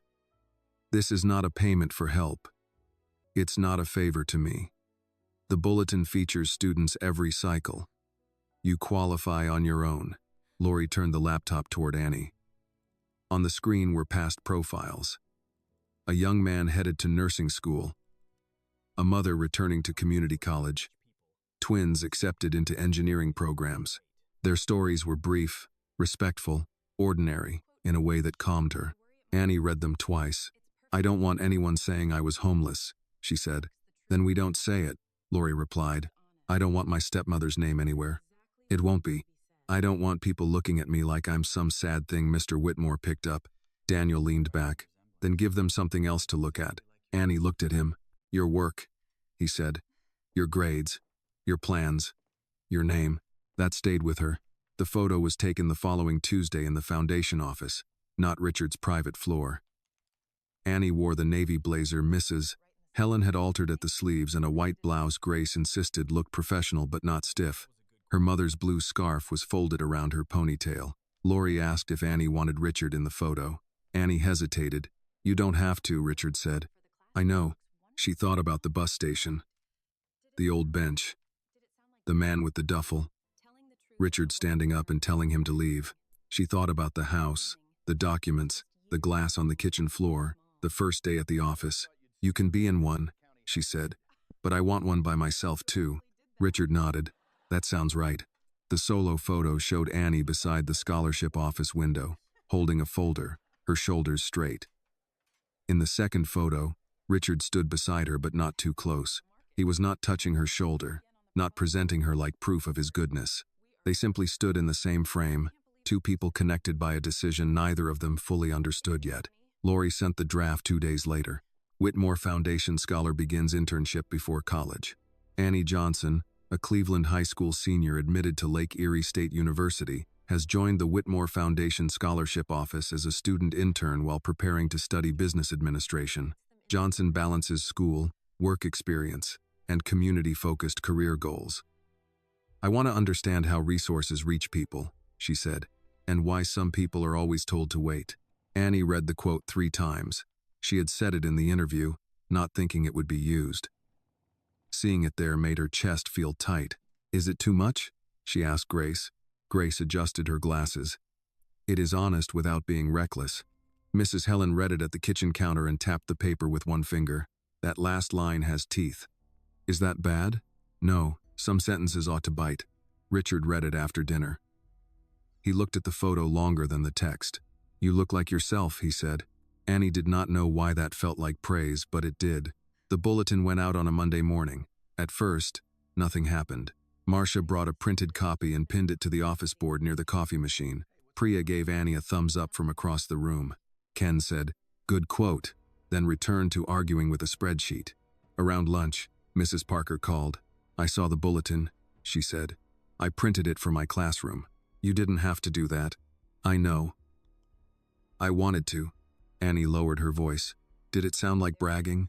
Annie, telling the truth about earning something is not bragging. It only feels that way when you've been trained to make yourself small. After school, Mr. Ray taped a copy behind the diner counter beside the health inspection grade. When Annie came in for her Saturday shift, he pointed at it with a spatula. Customer asked if that was you.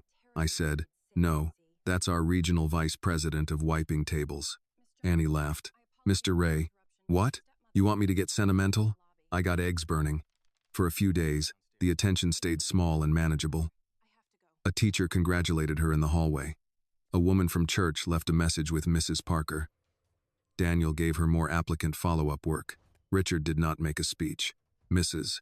Helen bought a small cheesecake and claimed it was on sale. Then the local education page picked up the bulletin. By Thursday evening, Annie's photo had been shared on Facebook under a headline that made her stomach drop. Local student overcomes hardship with help from Whitmore Foundation. The article was not cruel. It did not name Marilyn. It did not say where Annie had been found, but it said enough. A Cleveland student, unexpected housing instability, mentorship, Whitmore, scholarship, internship. Annie read the comments until Grace took the phone from her hand. No, I just want to know what people are saying. That is how people invite strangers into their nervous system. Richard looked over from the stove, where Mrs. Helen had forced him to stir chili. Anything bad? Grace gave him a look. Do not join her in poor choices. But Annie had already seen some of them. Good for her. Wonderful program. Mr. Whitmore does so much for this city. What's the real story? Girls don't end up in these situations for no reason. Must be nice to have a billionaire fix your problems. She went quiet after that. Upstairs, she opened the drawer where her documents were kept and touched each one, as if making sure the article had not loosened them. Then she looked at the suitcase by the window. For the first time in days, she wanted to pull it closer to the bed. She did not. Across town, Marilyn Carter sat at her kitchen table with her phone in one hand and a cigarette burning untouched in an ashtray. She had seen the article because a neighbor sent it with one line, "Isn't this Frank's Annie?" Marilyn read it once, then again. In the photo, Annie wore a blazer Marilyn had never bought her, hair tied back with that blue scarf Lily had no business giving away. She stood in a clean office beside Richard Whitmore, whose name Marilyn knew the way everybody in Cleveland knew names attached to buildings and money. Frank sat in the living room, sober for the moment, watching a game with the sound low. Lily colored at the far end of the table. Marilyn zoomed in on the photo until Annie's face filled the screen. "Well," she said. Lily looked up. "What?" Marilyn locked the phone and smiled in a way that made Lily look back down fast. "Your sister's been busy," Frank called from the living room. "What about Annie?" Marilyn did not answer him. Her anger came first, sharp and familiar. Annie had no right to stand there looking composed, no right to let people think she had risen from anything. But beneath the anger, another thought began to form. Whitmore Foundation, scholarship, internship. Richard Whitmore. Money had a way of changing the meaning of family. Marilyn had always believed that. If Annie had found her way near that kind of money, then Annie had found something the family could use. Marilyn picked up her phone again and opened the article. This time, she did not read Annie's quote. She looked for the address of the foundation office. Marilyn arrived at Whitmore Holdings the following Tuesday just before noon, when the lobby was busiest and people had less patience for quiet questions. She had dressed for being believed. Cream coat, low heels, small gold earrings, hair smoothed back, lipstick soft enough to look maternal. Lily stood beside her in a pink jacket, holding a stuffed rabbit she was too old to need but too nervous to leave behind. At the front desk, Marilyn leaned forward with a smile that had worked on school secretaries, neighbors, and Frank before the drinking got bad. "I'm here to see Annie Johnson," she said. "I'm her mother." The receptionist looked at the visitor screen. "Do you have an appointment?" "She'll want to see me." Marilyn lowered her voice, adding a tremble she had practiced in the car. "There's been a family misunderstanding. We've been worried sick." Lily looked at the marble floor. The receptionist's expression changed, not into sympathy exactly, but caution. One moment. Upstairs, Annie was in the file room with Marcia, sorting scholarship applications by county, when Daniel appeared at the door. "Annie," she looked up. "Did I put something in the wrong tray?" "No." His voice was controlled. "There's someone in the lobby asking for you, Marilyn Carter." The folder in Annie's hand bent under her fingers. Marcia stopped sorting. Daniel stepped closer. "You don't have to go down. I can tell security to ask her to leave." Annie's first instinct was to say yes. Send her away, lock the elevator, make the building a wall. But then she thought of Lily standing beside Marilyn, because Marilyn would bring Lily if she wanted Annie soft. "Is Lily with her?" Daniel nodded. "Yes." Annie closed her eyes for 1 second. "I'll go. Not alone." "I know." Daniel walked beside her to the elevator. Richard was not in the building. He was across town at a zoning meeting. Grace was in court. That should have made Annie feel smaller, but Daniel's presence was steady, and when the elevator doors opened, Marcia had somehow appeared behind them with a file box in her arms. "What?" Marcia said when Daniel looked at her. "I needed copies." "You don't have any papers in that box," Daniel said. "I said copies. I didn't say of what."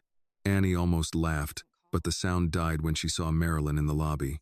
For a moment, her stepmother looked exactly like she had on Sundays years ago, greeting women at church, touching Annie's shoulder just enough for people to see. Then Marilyn turned and spread her arms. "Annie, baby." Annie stopped 3 feet away. "Don't." Marilyn's arms lowered slowly, but the hurt expression remained. I deserve that. I know I do. Things got ugly that night. I said things I shouldn't have said. Lily stood half behind her mother, eyes fixed on Annie. Annie looked at her. Hi, Lily. Hi, Lily whispered. Marilyn brushed Lily's shoulder. She's missed you so much. We all have. Daniel stood slightly behind Annie, close enough to be clear. Marilyn glanced at him. This is family business. Daniel's face did not change. Then you shouldn't have brought it to her workplace. The smile thinned before Marilyn repaired it. I only came because she won't answer. Her father's been beside himself. Annie felt that one land. Dad hasn't called me. He's ashamed. He knows my number. He's sick, Annie. Marilyn's voice softened. The drinking's gotten worse since you left. Rent's behind. Lily needs things. We're trying to hold the house together. Annie hated that part of her still reacted to the word house. Not home. House. The place where her mother's picture had once hung in the hallway. The place where Frank used to make pancakes on Saturdays before grief took the stove from him. I'm sorry Lily needs things, Annie said. But I can't help you. Marilyn's eyebrows lifted. Can't or won't? Daniel took half a step forward. Annie lifted her hand slightly. She wanted to answer for herself. I'm still in school, Annie said. I'm working. I don't have money to give you. Marilyn looked around the lobby, the security desk, the elevators, the wall with Whitmore Holdings written in brushed steel. You're standing in a Billionaire's building, wearing clothes you didn't own a month ago, and you're telling me you can't help your own family? Heat rose in Annie's face. A man passing with a coffee slowed down. Marcia shifted the empty file box against her hip and stared him into walking again.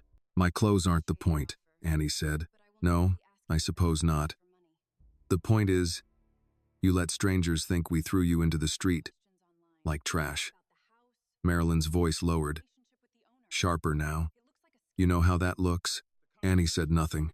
Marilyn leaned in just enough for only Annie and Daniel to hear. I raised you after your mama died. I fed you. I kept a roof over your head. Now you're letting that rich man's people use you for a sad little scholarship story.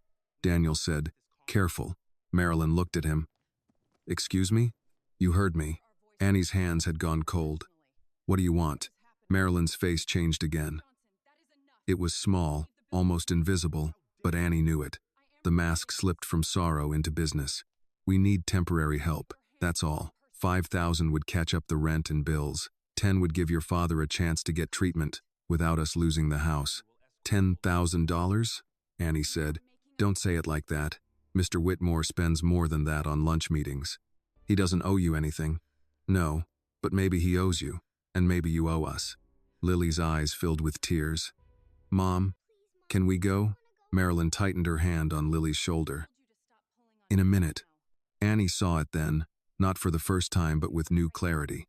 Marilyn had not come because Frank was sick or Lily was needy. She had come because Annie's picture had appeared beside money. I'm not asking him for money, Annie said. Marilyn's smile disappeared. Think carefully, she said. People are already asking questions online. Girl like you, man like him, big house, private cars. You really want folks filling in the blanks themselves? The words made Annie's stomach turn. Daniel's face hardened. That's enough, he said. Marilyn ignored him. I can tell reporters plenty. How you ran off after stealing. How you always lied when you didn't get your way. How Mr. Whitmore took you in without asking your father a thing. I'm not a child, Annie said, but her voice shook. No, Marilyn said. You're old enough to know what a nasty story can do. A security officer had begun moving toward them. Marcia set the file box down with more force than necessary. Daniel stepped between Marilyn and Annie. Mrs. Carter, you're leaving now. Marilyn's eyes flashed. Don't you put your hands on me. Nobody touched you. Security will escort you out. Marilyn looked past him at Annie. You're making a mistake. Annie wanted to say something strong.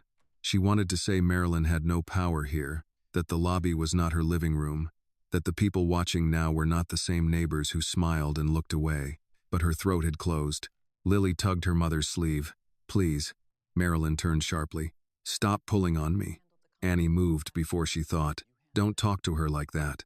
The lobby quieted in a way Annie felt before she noticed. Marilyn stared at her. What did you say? Annie's hands were shaking. But she kept her eyes on Lily. Don't talk to her like that. For 1 second, Marilyn looked ready to step forward. Then she remembered where she was. She remembered the cameras, the security desk. Daniel, Marcia, the name on the wall behind them. She smiled, but it no longer fit. "We'll talk again," Marilyn said. "No," Daniel replied. "You'll contact Miss Johnson through counsel if she permits it. Otherwise, you won't contact her at all." Marilyn gave a small laugh. "Counsel, listen to you people." Security arrived beside her. Marilyn lifted her chin, took Lily's hand, and walked toward the doors as if leaving had been her idea. Lily looked back once. Annie raised her hand a little. Lily did not wave, but her fingers moved against the rabbit's ear. When the doors closed behind them, the lobby noise returned too quickly. Shoes on stone, elevator chimes, a phone ringing at reception. Annie stood still, breathing like she had been running. Daniel turned to her. "Come upstairs. I'm Fina." "No, you're upright. Different thing." Marcia picked up her empty file box. "I'm coming too." In the elevator, Annie stared at the numbers. No one spoke until they reached the 12th floor. Daniel led her into the small conference room and closed the door. Marcia brought water. Annie held the cup but did not drink. "I should have handled that better," Annie said. Daniel sat across from her. "You handled it." She made everyone look. She chose the lobby because she wanted everyone to look. Annie's eyes burned. "She'll do it. She'll say things." Daniel nodded. "Probably." That honesty helped more than comfort would have. Marcia pushed the tissue box toward Annie. "Let her talk. People like that always think noise is proof. It isn't." Annie wiped her cheek fast. "I hate that she can still make me feel like I did something wrong." Daniel leaned forward. "That feeling is old training. It is not evidence." Annie looked at him. He stood. "I'm calling Richard." Then Grace. "No," Annie said quickly. "Richard's in a meeting. He can survive being interrupted." "I don't want to be the reason." Daniel cut her off, not unkindly. "Annie, this is exactly the kind of thing people need to know before it grows teeth." Marcia nodded. "And it already has gums?" Despite everything, Annie let out a weak laugh. Daniel stepped into the hall with his phone. Through the glass, Annie saw him speaking, one hand on his hip, expression controlled but firm. Across town, Richard left the zoning meeting before the final vote. Grace answered from the courthouse hallway and asked only 3 questions before saying she would come straight over. Annie sat in the conference room, hands around the water cup, staring at her reflection in the dark screen on the wall. In it, she saw the blazer, the blue scarf, the office badge, the girl from the bulletin board. Underneath, she still saw the girl at the bus station with both arms around a suitcase. For a moment, they looked like 2 different people. Then Annie understood they were not. They were both her. And Marilyn had just reminded her that being seen did not only bring congratulations. Sometimes it brought the past to the front desk, dressed nicely, asking for money. Truckee Richard arrived. Grace was already in Daniel's office with a legal pad open and 3 pages of notes. She did not waste time asking Annie how she felt first. She asked what had happened, in order, without guessing, without filling gaps. "What time did Marilyn arrive?" "About noon." "Did she touch you?" "No." "Did she threaten you?" "She said people online were already asking questions. She said she could tell reporters I stole money, and that Mr. Whitmore took me in without asking my father." Grace wrote every word. "Anything else?" "She asked for $10,000. Daniel added quietly, "In front of witnesses." Grace nodded. "Good." Annie frowned. "Good?" "Not what she said. That she said it where other people heard it." 20 minutes later, Richard walked into the conference room still wearing the same overcoat from his meeting. He looked first at Annie, making sure she was standing, breathing, unhurt. Only then did he ask Daniel what had happened. Daniel handed him the written summary. Richard read it without interruption. By the end, his jaw had tightened enough for Grace to notice. "Don't," she said. He looked up. "Don't make decisions angry." "I'm not angry." Grace gave him a look that had probably worked since they were children. "You're furious." Richard folded the paper once. "She brought Lily." "Yes." "She used the child." "Yes." "She threatened Annie." "Yes." "And asked for money." "Yes." He looked at Annie. "You don't owe anyone an answer," he said quietly. Annie looked down. "I know." "No," Richard replied. "You understand the words. I need you to believe them." Grace closed her folder. I'll prepare a formal notice instructing Marilyn Carter not to contact Annie directly. If she ignores it, we escalate. Richard asked, can she contact the press? She can. Anyone can. Truth and lies travel under the same postage. Annie stared at the table. What if people believe her? Grace answered before Richard could. Some will. The honesty hurt. Grace continued. Some people believe the first story they hear because it saves them the trouble of thinking. You cannot organize your life around those people. Richard finally sat down across from Annie.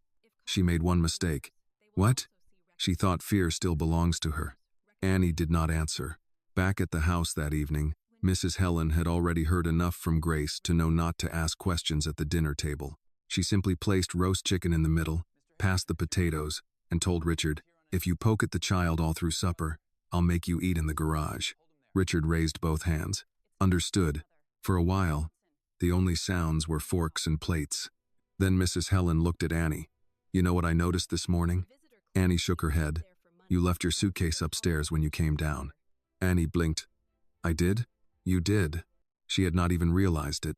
Mrs. Helen smiled into her tea. Little things count. After dinner, Annie went upstairs to check anyway. The suitcase was still beside the chair. Nothing had happened because she left it alone for an hour. She stood there looking at it longer than necessary. A knock came at the half-open door. Richard stood in the hallway.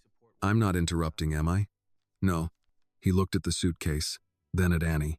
When I lost Margaret, he said quietly, I kept her coat in the front closet for almost 2 years. Annie looked at him. I told myself I might need it there. But you didn't. No. What happened? One day Helen sent it to the cleaners without asking me. Annie looked horrified. She did? Richard nodded. I was angry for about 3 hours. And then? She brought it back. Annie frowned. She wasn't trying to take it away, Richard said.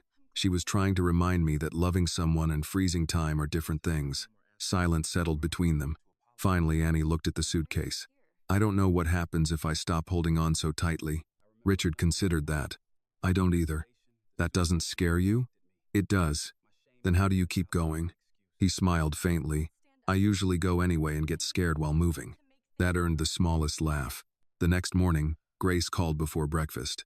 Richard. Yes? I've got something. What? A reporter contacted the Foundation Communications office yesterday asking whether it's true you personally adopted a homeless girl after finding her on the street. Richard rubbed his forehead. No. I know. Lori didn't answer. She referred everything through legal. Who contacted them? Local online outlet. Small, but stories spread. Richard glanced toward Annie, who was helping Mrs. Helen set plates on the table. She doesn't know yet. She should. After breakfast, Grace came over in person. She explained everything plainly. Annie sat very still. So they're writing about me again? Possibly. What if they print Marilyn's version? They might. What if colleges see it? Grace slid a folder across the table. Then they also see this. Inside were copies of her acceptance, recommendation letters, work verification from Mr. Ray, statements from Mrs. Parker, internship records, scholarship documents, and a notarized timeline Grace had already assembled. Annie looked up. You made all this? Grace nodded. When people throw mud, don't answer with more mud. Answer with records. Mrs. Helen looked pleased. I like that woman. Richard smiled. You've known her your whole life. I still like her. Just before noon, Lori from Communications called Richard's office. Richard? Yes. You should probably come downstairs. Why? A visitor. Marilyn? No. Who? A man named Frank Johnson. Richard stood. Is Annie with you? No. She's upstairs filing donor packets. What does Frank want? Lori hesitated. He says he isn't here for money. Richard was already reaching for his coat. And? He says he wants to apologize to his daughter. Upstairs, Annie was carefully placing labels onto envelopes when Daniel appeared again. His expression was different this time. Not guarded. Thoughtful. Annie. She looked up. Your father is downstairs. Everything in her hands stopped moving. Daniel spoke gently. You don't have to see him. Annie stared at the unfinished envelope in front of her. After nearly 2 weeks of silence, after the bus station, after the front porch, after not one phone call, Frank Johnson had finally come. Not with Marilyn. Alone. and for reasons Annie could not yet read. Annie did not answer Daniel right away. She looked at the envelope in her hand, at the label she had placed crooked across the corner, and tried to make her fingers let go. "My father?" she asked, though she had heard him. Daniel nodded. "He's in the lobby. Richard and Grace are with him. Marilyn is not there." That last sentence mattered. Annie hated that it mattered so much. "Is he drunk?" "No." She stood too quickly, then sat back down. "I don't know if I want to see him. You don't have to decide fast." In Marilyn's house, decisions had always come with a countdown. Answer now, move now, apologize now, get out now. Daniel waited beside the desk, as if waiting were a normal thing to give someone. Annie looked toward the window. The city below was gray with winter, cars moving in slow lines between buildings. Somewhere down there, her father had walked into this place, sober, alone, carrying whatever shame had finally become heavier than his fear. "I'll see him," she said, "but not alone." "Good." Frank Johnson looked smaller in the Whitmore lobby than he had in Annie's memories. He wore his brown work jacket, the zipper half stuck, and a knit cap twisted in both hands. His face was freshly shaved but tired, the skin under his eyes loose and dark. He stood near the security desk as if he expected someone to ask him to leave. Richard stood a few feet away. Grace had her folder against her chest. Neither of them spoke when Annie stepped out of the elevator. Frank saw her and seemed to forget how to breathe. "Annie," he said. She stopped beside Grace. "Hi, Dad." The word Dad came out by habit, and it hurt both of them. Frank looked at her blazer, her badge, the blue scarf in her hair. His eyes filled, but Annie did not move toward him. "I didn't come to make you come home," he said quickly. "I need you to know that." Grace's posture eased by 1 inch. Frank continued, "I didn't come for money either." Annie held her hands together. "Then why are you here?" He looked down at the cap in his hands. "Because I remember enough." The lobby noise seemed to pull back. Frank swallowed. "That night, I kept telling myself I was too drunk to know what was happening. But that's not the truth. I knew enough to hear her call you a thief. I knew enough to see the suitcase. I knew enough to know you were looking at me." Annie's eyes burned. She refused to wipe them. "You didn't stand up," she said. "No. You told me not to make it worse." "I did." She waited for excuses. Grief. Alcohol. Bills. Marilyn's temper. The kind of broken explanations adults used when they wanted the wound to sound accidental. Frank gave none. "I failed you," he said. "Not just that night." Annie looked away first. Richard glanced at Grace, then toward a small seating area off the lobby. "Would you like somewhere private but visible?" Annie nodded. They moved to a corner with chairs near the windows. Richard and Grace stayed close enough to be seen, far enough not to fill the space. Daniel remained near the elevator with his arms folded. Frank sat across from Annie but kept his knees angled away, as though giving her an exit. "I found the notebook," he said. Annie looked at him. "What notebook?" "The one Marilyn missed. Under the loose board in your closet, the old one, from when you were little." Annie remembered it slowly, a purple notebook with silver stars, where she used to write letters to her mother after the funeral. She had hidden it years ago and forgotten. Frank's voice shook. "You wrote, 'Daddy sleeps in the chair now. I think he is sadder than me, so I try not to need anything.'" Annie closed her eyes. "I read that," Frank said, "and I sat on the floor like an old fool. Because you were a child, and you were already making yourself smaller so I could fall apart." Annie opened her eyes. "Why now?" Frank nodded like he deserved the question. "Because Lily told me." Annie stiffened. "She told me Marilyn put the money in your bag." She cried herself sick saying it. Marilyn told her to keep quiet. His face tightened. "I should have known without an 8-year-old telling me." "Yes," Annie said. "I know." For a moment, all Annie could hear was the low murmur of the lobby, the elevator bell, someone laughing near the revolving doors. "Is Lily okay?" Annie asked. Frank rubbed his eyes. "She's scared. Marilyn's angry all the time. But Lily's with my sister right now. I took her there this morning." Annie stared at him. "Aunt Rose? She said I should have come to her years ago." "She's right. Does Marilyn know?" "Yes." "And?" "She broke a plate. Said I was choosing you over my family." Frank gave a tired, bitter breath. I told her you are my family. Annie looked down at her hands. Those were the words she had needed on the night it mattered most. Hearing them now did not fix the past. It only showed her the shape of what had been missing. Frank leaned forward, then stopped himself. I'm going to treatment. Annie looked up. I called a place in Akron. 30 days to start. Rose said she'll help with Lily while I'm gone. I don't expect you to believe me, because I said it. I just wanted you to know I'm going. When? Tomorrow morning. The answer came fast enough to be real. Annie's throat tightened. Are you doing it because Marilyn got exposed? No. He looked at her.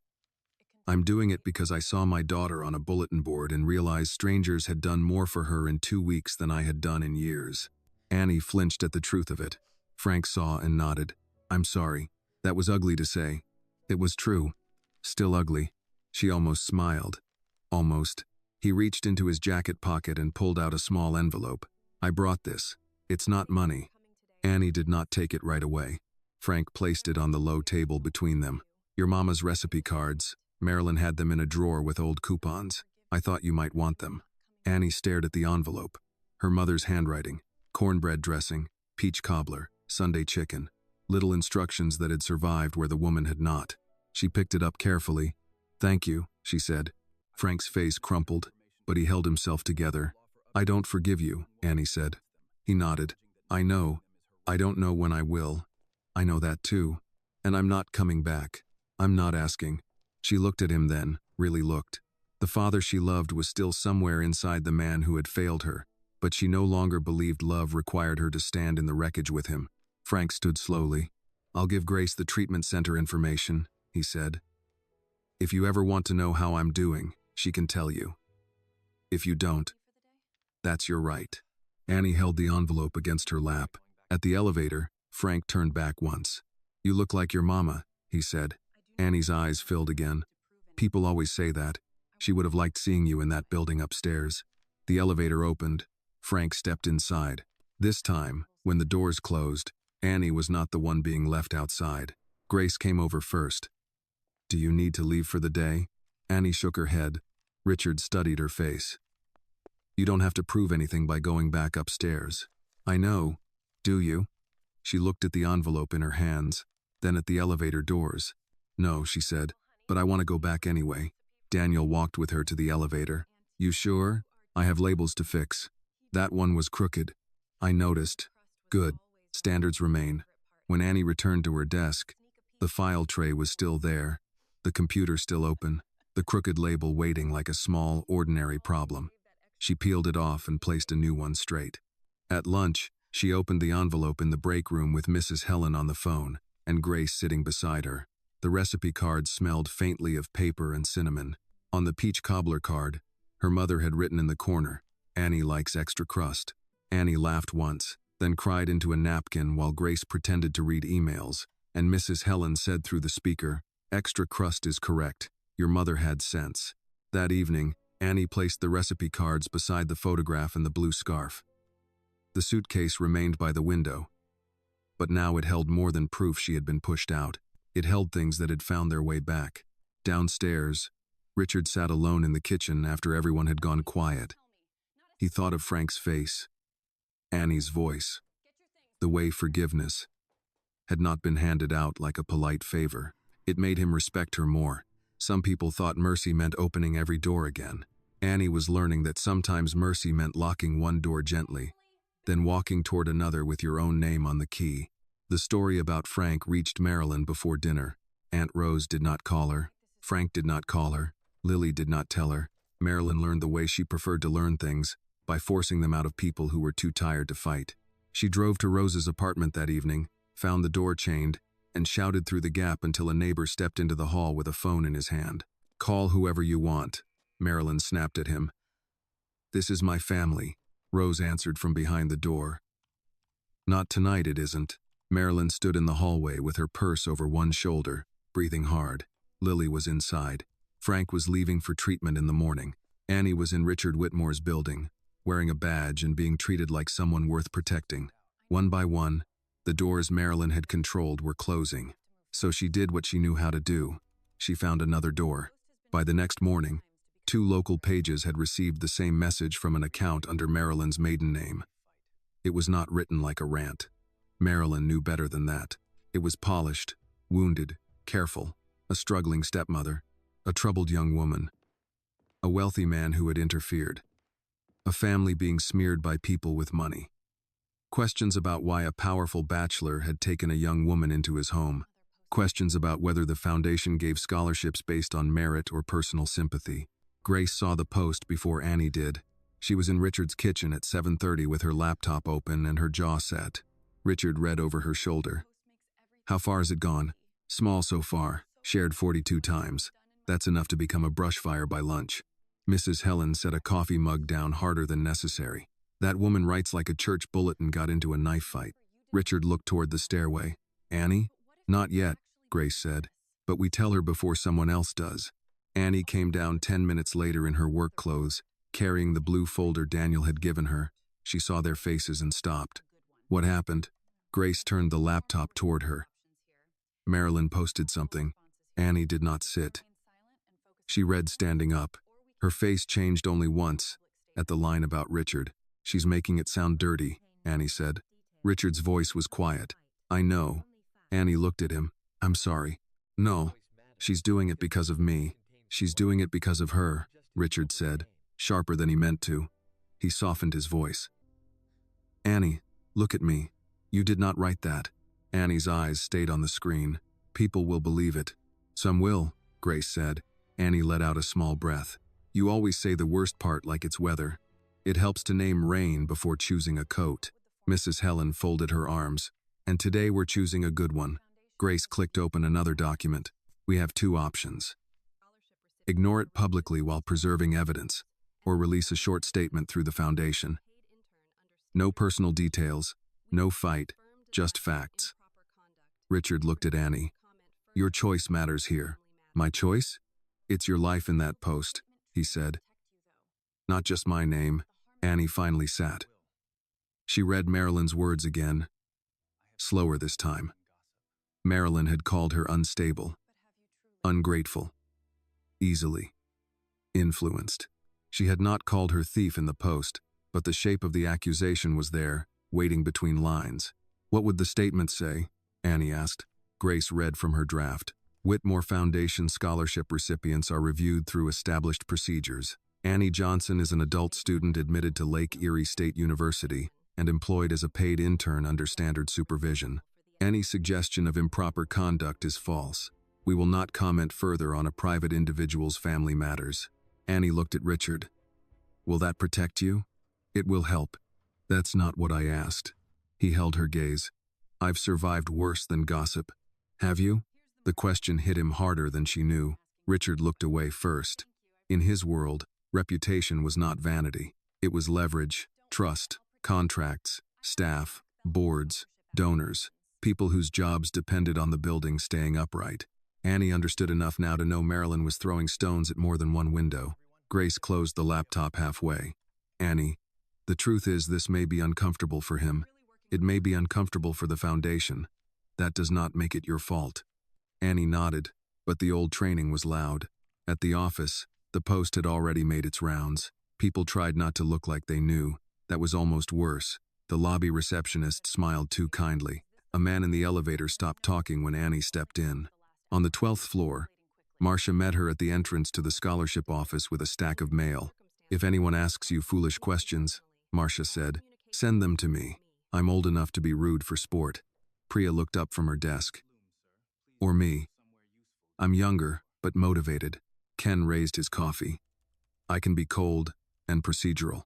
Daniel came out of his office. "All of you have work." Marcia handed Annie the mail.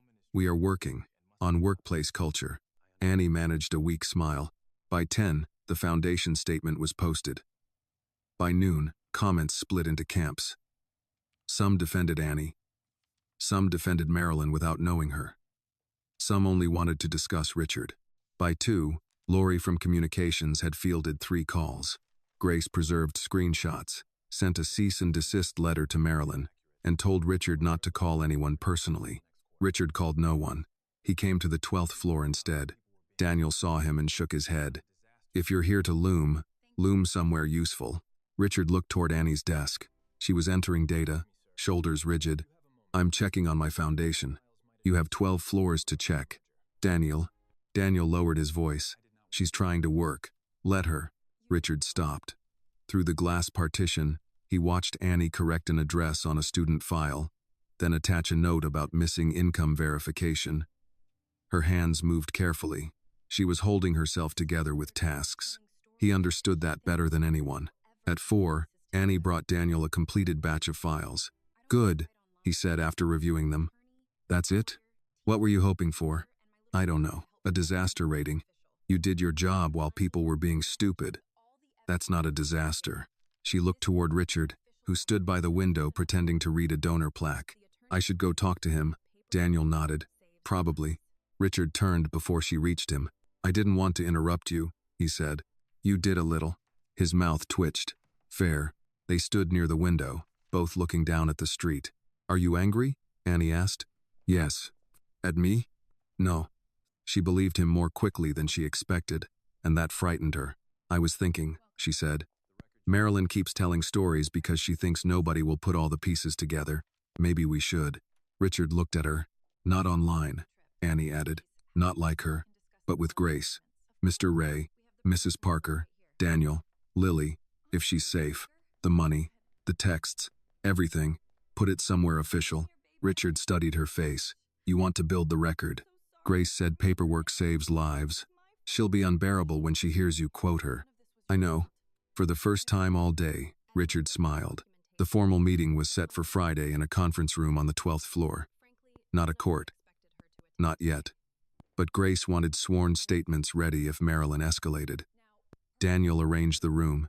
Lori documented the foundation's process. Mr. Ray came in wearing his diner jacket, smelling faintly of coffee and grill smoke. Mrs. Parker arrived with a folder thick enough to make Grace look pleased. Aunt Rose brought Lily, with Frank's written permission from the treatment center intake office. Annie nearly cried when she saw Lily. Lily ran to her, then stopped short, looking back at Aunt Rose for permission. Annie knelt and opened her arms. Lily fell into them. I'm sorry, Lily whispered. You're not the one who should be. Grace let them have a minute, then began. Marilyn had been invited through council. No one expected her to come. She came anyway. She walked in 15 minutes late, face tight, coat buttoned to the throat. What is this supposed to be? Grace did not stand. A documented meeting regarding your recent public claims and direct threats toward Annie Johnson. Marilyn looked around the room. Her eyes landed on Lily. You brought my child into this? Aunt Rose stood. Frank gave permission. Sit down or leave. Marilyn pointed at Annie. Look at you. Got everybody performing for you now. Richard stood before Annie could speak. No, he said. You don't walk into this room and start with her. Marilyn laughed. There he is, the billionaire savior. Richard's voice cut through the room. Sit down, Mrs. Carter, or walk out. But if you stay, you will listen. The room went still. Marilyn sat. Grace began laying out the record, Annie's work schedule, Ray's statement, the tip money notebook, Mrs. Parker's college documents, screenshots of Marilyn's threats, the lobby incident witnessed by Daniel and Marcia, the public post implying misconduct. Marilyn kept her face arranged until Lily began to cry. Grace looked at the child gently. Lily, you only speak if you want to. No one here is angry at you, Marilyn hissed. Lily, don't you dare. Richard's chair moved back. Do not raise your voice at another child in this building. Marilyn snapped toward him. She is my daughter, and she is frightened, Richard said. Lily wiped her face with both hands. Mom put the money in Annie's bag. Marilyn went white. Aunt Rose closed her eyes. Lily kept going, words tumbling now. She said Annie needed to leave before college made everything worse. She said Daddy wouldn't stop her if he drank enough. She told me if I said anything, Annie would hate me too. Annie covered her mouth. Marilyn stood. That is a lie. No, Annie said. Her own voice surprised her. She rose slowly, one hand resting on the back of the chair. You don't get to use that word anymore just because the truth finally sounds like someone else. Marilyn turned on her. After everything I gave you, Annie met her eyes. You didn't give me a home. You gave me a place to be afraid in. No one moved. For years, Marilyn had owned the rooms Annie stood in. The kitchen, the hallway, the porch, the space between accusation and apology. But this room did not belong to Marilyn. It belonged to the record, to witnesses, to the people who had decided not to look away. Richard looked at Annie then, and his voice was low but clear. I did not make Annie extraordinary. She already was. I only made sure hunger, cruelty, and lies didn't get the final word. Marilyn grabbed her purse. You'll regret this. Grace capped her pen. Put that in writing too, if you like. It saves me time. Marilyn left with security waiting outside the door. No one clapped. Real life did not do that. Lily cried into Aunt Rose's coat. Mr. Ray muttered something about needing to get back before the lunch rush. Mrs. Parker held Annie's hand for 3 seconds, then let go before it became too much. Annie sat down slowly. The room was quiet but not empty. For the first time, the truth had more witnesses than the lie. After Marilyn left, nobody rushed Annie out of the conference room. That mattered. All her life, after a storm, someone had always expected her to clean the floor, fix her face, and act like the roof had not just come off. Grace gathered the documents with slow hands. Daniel spoke quietly with security near the door. Mr. Ray checked his watch twice, then looked guilty for checking it at all. I got to get back, he said to Annie. Lunch crowd doesn't care about justice. Annie nodded. Thank you for coming. Ray shifted his cap in his hands. You ever need me to say it again, I'll say it louder. Mrs. Parker hugged Annie, but only after asking with her eyes. I'm proud of you, she said. I didn't do much. You stayed in the room. Some days that is much. Aunt Rose took Lily downstairs for hot chocolate from the lobby cafe. Lily had cried herself quiet, one hand tucked in Annie's before she left. Annie watched the elevator close on her little sister and felt the ache of wanting to protect someone from a house she had barely escaped herself. When the room finally emptied, Richard remained near the window. He did not speak until Annie sat down again with both hands flat on the table. You all right? No. He nodded. Fair answer. I thought it would feel better. The truth coming out? Yes. Sometimes it doesn't feel better right away. Sometimes it just stops the bleeding. Annie looked at the chair where Marilyn had sat. She still hates me. Richard's voice was quiet. That was never your burden to repair. Grace returned from the hallway. Marilyn has been escorted out. She was warned not to return without an appointment through counsel. Will she stop? Annie asked. Grace did not lie. Not because she suddenly found character, but she knows the cost is higher now. Annie let out a tired breath. That's something. It is. Richard walked her out through the side corridor instead of the main lobby. Not to hide her, he said, but to give her a choice about how many eyes she wanted on her. Annie chose the quieter way. That evening, Mrs. Helen made tomato soup and grilled cheese, a dinner simple enough for a day that had already demanded too much. Annie ate at the kitchen table in Richard's house with the blue scarf folded beside her plate. She had taken it out of her hair after the meeting because her head hurt. No one asked her to talk. Halfway through dinner, Grace's phone rang. She checked the screen and stepped into the hall. When she returned, her expression had changed.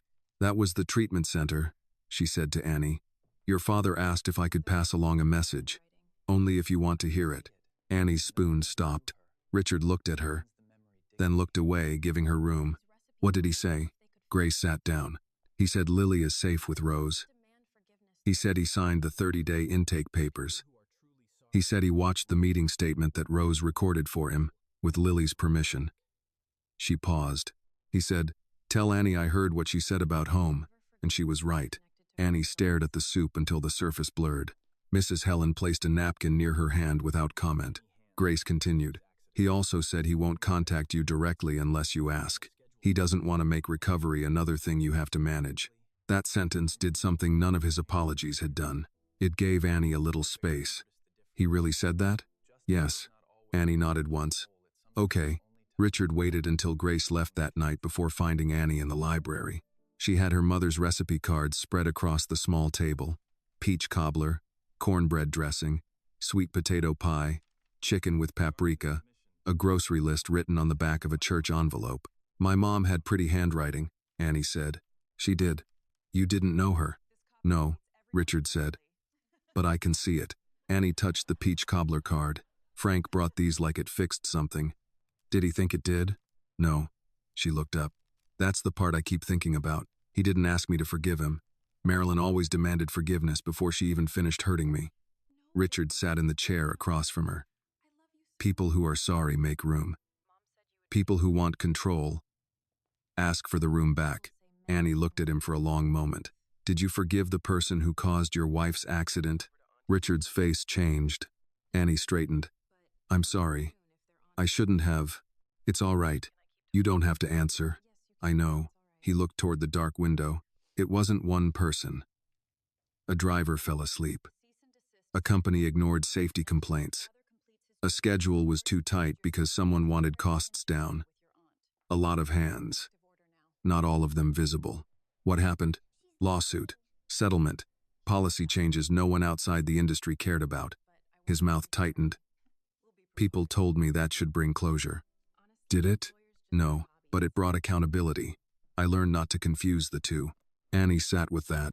Justice doesn't always make you feel whole, Richard said. Sometimes it just tells the world where the wound came from. Annie looked back at her mother's cards. That's still something. Yes. On Monday, Annie returned to work. No one applauded. No one gave speeches. Daniel handed her a stack of files and said, "County codes need checking." She almost laughed. "Good morning to you, too." "It is a good morning, the codes are still wrong."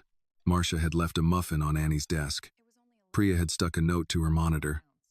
"Ask me about outreach calls when you're ready."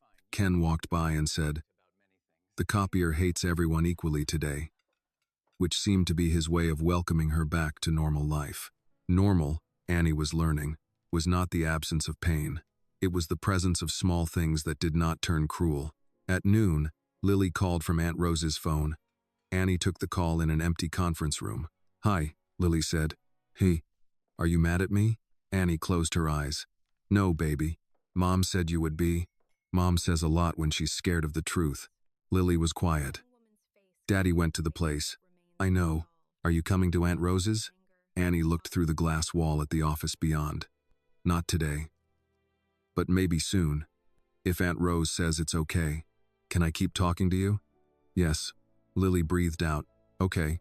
After the call, Annie sat there for a minute longer. She had thought healing would mean cutting the past off like a bad limb, but Lily's voice reminded her that some parts of the past were still small, still frightened, still worth protecting. That night, Grace came by with formal papers. Marilyn had received the cease and desist letter. Rose had temporary care of Lily while Frank was in treatment.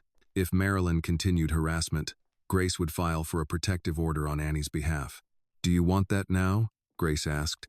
Annie thought about the lobby, the post, the conference room, Marilyn's face when Lily spoke. "Not yet," she said, "but I want everything ready." Grace looked pleased. "That is a legally satisfying answer." Mrs. Helen rolled her eyes. "You need hobbies." "I have hobbies. They're enforceable." Annie laughed, and this time she did not look surprised by the sound. Before bed, she took the suitcase from the chair and opened it on the floor. For weeks, it had held papers, clothes, the photograph, the scarf, the recipe cards. It had been storage, shield, warning, memory. She removed the documents and placed them in the lockbox Grace had given her. She put the recipe cards in the top drawer. The scarf stayed with her mother's photograph on the nightstand. Then she closed the suitcase. Not because she was leaving, because she was not. The next morning, Richard found it in the corner by the window instead of beside the bed. He noticed but said nothing until breakfast, when Annie came down in a gray sweater Mrs. Helen had found at a church charity sale. "You moved the suitcase," he said. Annie buttered her toast. A little counts. That's what Mrs. Helen said. Helen is annoyingly right about many things. From the stove, Helen said, "I heard that. You were meant to." Annie smiled into her plate. Outside, Cleveland carried on in its winter way. Buses sighing at curbs, workers scraping windshields, parents rushing children toward school doors, people making it through another morning because that was what mornings asked. Annie still had hard things ahead. College forms. Marilyn's anger. Frank's recovery, or failure at it. Lily's fear. Her own habits of apology and escape. But the truth had a file now. Witnesses, names, dates, a room where lies had not survived. And Annie had something else, quieter but stronger. She had begun to believe that staying did not always mean being trapped. Sometimes staying meant choosing the first safe place long enough to grow roots. By late spring, Annie's life had become a calendar. Monday and Wednesday afternoons at Whitmore Foundation, Tuesday evenings at Ray's Diner, Thursday, meetings with Mrs. Parker to finish the last scholarship forms. Saturdays split between diner shifts, laundry, and college checklists. Grace printed in color because, as she said, panic looks smaller when it has boxes to check. Annie still woke early, but not always in fear. Some mornings she woke because Mrs. Helen was singing badly in the kitchen, or because Richard had forgotten to turn off the hallway light after reading too late in the library. The blue room had changed without anyone announcing it. A stack of books sat on the chair where the suitcase used to be. Her work badge hung from the desk lamp.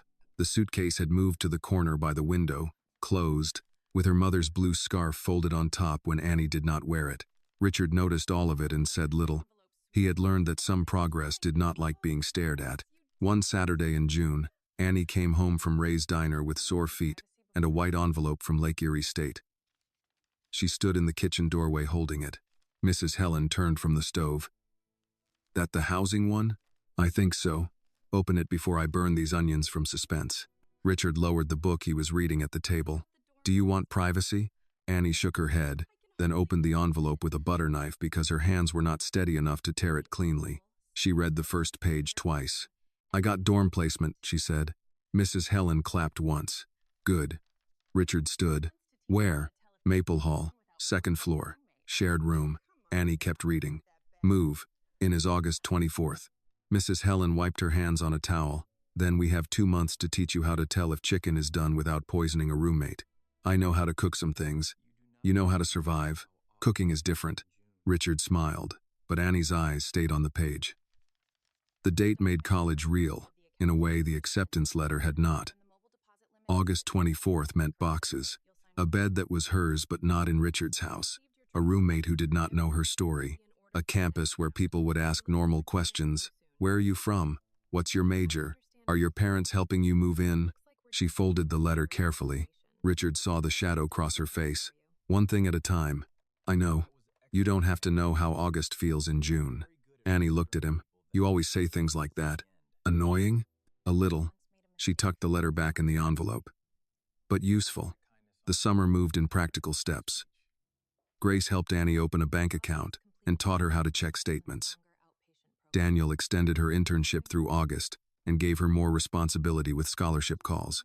At first, Annie hated calling students because she knew how hope sounded when it was trying not to beg. Then she became good at it. "Hi. This is Annie Johnson from Whitmore Foundation. I'm calling because your application is missing one document, and I don't want that to keep you from review." She said it gently, and students listened. One afternoon, Daniel stood near her desk while she finished a call with a boy whose mother's pay stub had been uploaded sideways. "You're good at that," he said. "At pay stubs? At making people feel like a mistake isn't the end." Annie looked down at her notes. "Somebody did that for me." Daniel nodded, "Then pass it on without turning it into a speech. That's the work." Frank completed 30 days in treatment and chose a longer outpatient program. Grace told Annie only what Frank had given permission to share. He was living with Aunt Rose temporarily, working day labor, attending meetings, and calling Lily every night before bed. He did not call Annie. At first that hurt. Then Annie realized he was keeping the one promise he had made, not to make his recovery her responsibility. Lily called every Sunday afternoon from Aunt Rose's kitchen. Sometimes she talked about school, sometimes about Marilyn, who had moved in with a cousin across town and had been told by Grace, in writing, to stay away from Annie's workplace and residence. Sometimes Lily said very little and just breathed into the phone while Annie told her about campus brochures and Mrs. Helen's bad singing. In July, Annie visited Aunt Rose's apartment with Grace waiting downstairs in the car. Frank was not there. Lily ran into Annie's arms, then stepped back to study her. "You look different," Lily said. "Good different or bad different? Like your clothes fit." Annie laughed. "I'll take that." Before Annie left, Aunt Rose pressed a small plastic container into her hands. "Peach cobbler, your mama's recipe. I probably didn't do it as good." At Richard's house that night, Mrs. Helen tasted one bite and said, Rose did all right. Annie tasted it and had to sit down. What? Richard asked. It tastes like Sunday. No one spoke for a moment after that. In early August, Richard brought the suitcase down to his workshop, a clean room behind the garage that smelled of wood oil, leather, and old tools. Annie stood in the doorway. You don't have to fix it, she said. I know. It's supposed to look old. I'm not changing what it is, just making sure the handle survives another trip. She watched him remove the cracked leather wrap from the handle, careful not to tear it. He set the old piece aside instead of throwing it away. Then he fitted new brown leather around the grip, stitched it by hand, and rubbed the seam smooth with his thumb. My wife used to say repairs should confess a little, he said. What does that mean? That you don't pretend the break never happened. You make it strong and let it show where the hands worked. Annie picked up the old strip of leather. It was darker where her palm had held it through the cold night at the bus station. Can I keep this? Richard looked at her. Of course. She carried it upstairs and placed it beside the blue scarf on the desk. For 2 days she did not know what to do with it. Then Mrs. Helen found her trying to cut it with kitchen scissors. Lord, child, not those. You'll chew it to death. Helen brought sewing shears, a needle, strong thread, and a small brass eyelet from a drawer full of objects Annie suspected Helen had been saving since the Carter administration. Together they trimmed the old leather into a long, narrow strip. Annie stitched a small piece of her mother's blue scarf to one end, using a torn edge Grace said could be spared without ruining it. A bookmark, Helen said. For Richard. Helen's face softened. That's right. The night before move-in, Annie packed slowly. Clothes folded in neat stacks. Toiletries in a plastic caddy. Documents in the lockbox. Recipe cards in a small tin. Her mother's photograph wrapped in a sweater and placed near the top of the suitcase. She did not pack like a girl being thrown out. She packed like someone choosing what to carry. Richard knocked at the door. You ready? No. He leaned against the frame. Reasonable. She sat on the bed. What if I get there and everyone knows how to be normal except me? No one gets to college knowing how to be normal.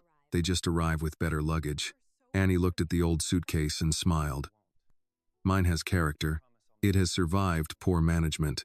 She laughed, then grew quiet. Thank you for not buying me a new one. I thought about it. I know. It felt wrong. It would have been. Richard nodded. I'm learning. Annie looked around the room. The lamp, the quilt, the chair, the window where the suitcase had sat for months. I'm going to miss this room. It will still be here. I know. That's why I can leave it. Richard did not answer quickly. When he did, his voice was lower. That may be the bravest sentence you've said. Annie looked at him, embarrassed but not hiding. Don't make it big. All right. He stepped back. Good night, Annie. Good night, Richard. She slept under the quilt that night. Shoes in the closet, suitcase by the door for morning. Not guarding an escape, waiting for a beginning. Morning came clear and cool, the kind of late August morning that made Cleveland look briefly forgiven. Annie woke before the alarm, not because fear pulled her up, but because the room felt ready. The suitcase stood by the door with the new brown leather handle Richard had stitched on, the old strip already turned into a bookmark and tucked inside a small envelope on her desk. Her mother's photograph was wrapped safely near the top, beside the recipe cards and the blue scarf. Downstairs, Mrs. Helen had made pancakes, eggs, and bacon, as if Annie were heading to war instead of college. You don't have to feed an entire dorm, Annie said, sliding into her chair. Mrs. Helen set down a plate. You say that now. Wait until you meet boys who think cereal is dinner. Richard came in carrying a cardboard box marked desk stuff in Grace's handwriting. Grace dropped this off at 7. She said if you forget to update your mailing address, she'll come to campus and embarrass you professionally. Annie smiled. That sounds like her. She also put a pepper spray keychain in the side pocket. Mrs. Helen nodded. That sounds like sense. Annie ate more than she thought she could. Richard drank coffee and read none of the newspaper open in front of him. Mrs. Helen kept finding reasons to walk past Annie's chair, adjusting a napkin, refilling juice, checking the pancakes, though everyone knew she was really checking Annie. When it was time to leave, Annie carried the suitcase to the front hall herself. Richard took the boxes. Mrs. Helen held the door open, then pulled Annie into a hug without asking this time, because some goodbyes had permission built into them. You call if the washing machines eat your quarters, Helen said. They don't take quarters anymore. It's a card system. Then call if the card system gets smart with you. Annie laughed into her shoulder. I will. The drive to Lake Erie State took less than an hour. Richard kept the radio low. Some old soul station Mrs. Helen had chosen before they left. Annie watched the city thin into suburbs, then into stretches of campus signs, fast food places, gas stations, and cars packed with bedding and plastic bins. At a stoplight, a minivan beside them had a father tying a lamp to the roof rack, while his daughter shouted directions through the window. Richard glanced over. You all right? No. He nodded. Fair. I'm not bad, just full. That's allowed. At the campus entrance, volunteers in bright shirts waved cars toward Maple Hall. Families crowded the sidewalks. Mothers carried pillows. Fathers argued with folding carts. Students stood around pretending not to be nervous while holding shower caddies and desk lamps. Annie stepped out of the car and looked at the building. Brick walls, wide windows, open doors, girls laughing near the steps. For a moment, she saw the bus station instead. Metal bench. Old suitcase. Cold air. No place to go. Then Richard set the suitcase beside her. Its repaired handle caught the sun. Ready? He asked. Not really. Want to go anyway? She looked at him and nodded. Yes. Her roommate, Claire, was already half moved in when they reached the second floor.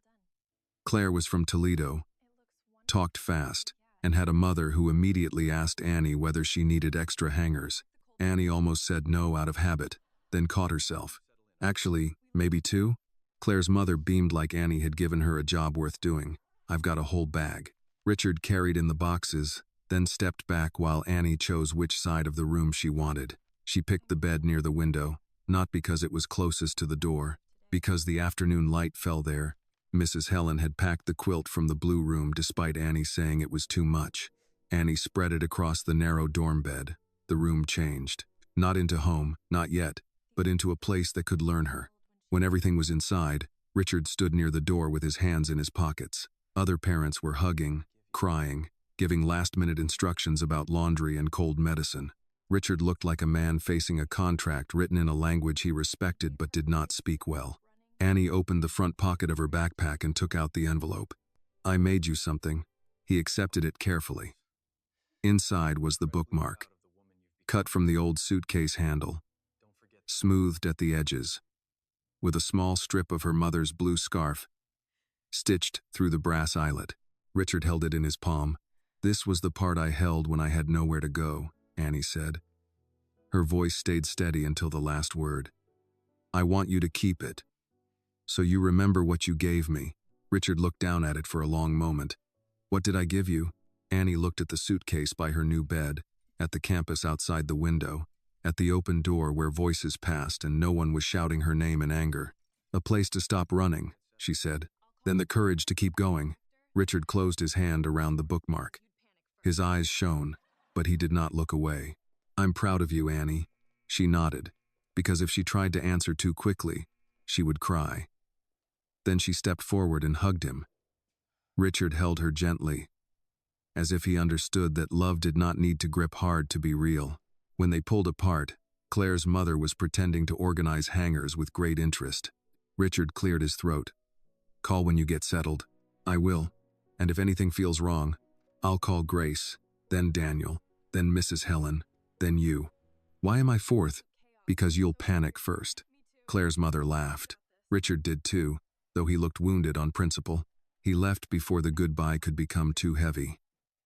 Annie walked him to the stairwell, but not all the way to the car. That felt right. Some doors had to be crossed alone. From the second floor window, she watched him reach the parking lot. He looked up once. Annie raised her hand. Richard raised the bookmark back, small and brown and blue in the morning light.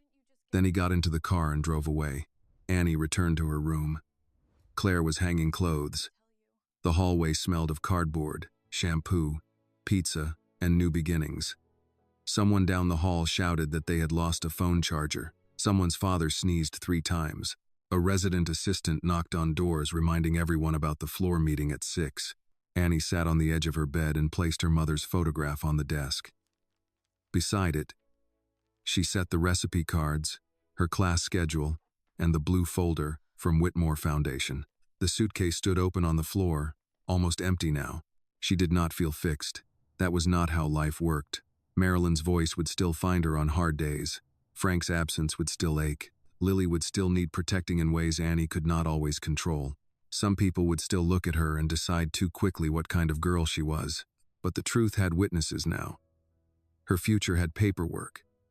Her name was on a dorm room door, a class roster, a bank account, an internship file, and a scholarship letter she had earned. Annie took a breath, stood, and began unpacking. Outside, Richard drove back toward Cleveland with the bookmark on the passenger seat. At a red light, he touched the worn leather once, feeling the place where Annie's hand had held it through the coldest night of her life. He had spent years believing money could repair what mattered if only the check was large enough. Annie had taught him something quieter. Sometimes help began with food in a paper bag, a public bench, and refusing to let a stranger be shamed into silence. By the time he reached the highway, the sun had risen higher over the road. The passenger seat was empty, but not in the old way. Back on campus, Annie slid the suitcase under the bed, not hidden, not guarded, just there, holding what it no longer had to carry. Then she picked up her student ID, opened the door, and stepped into the hall.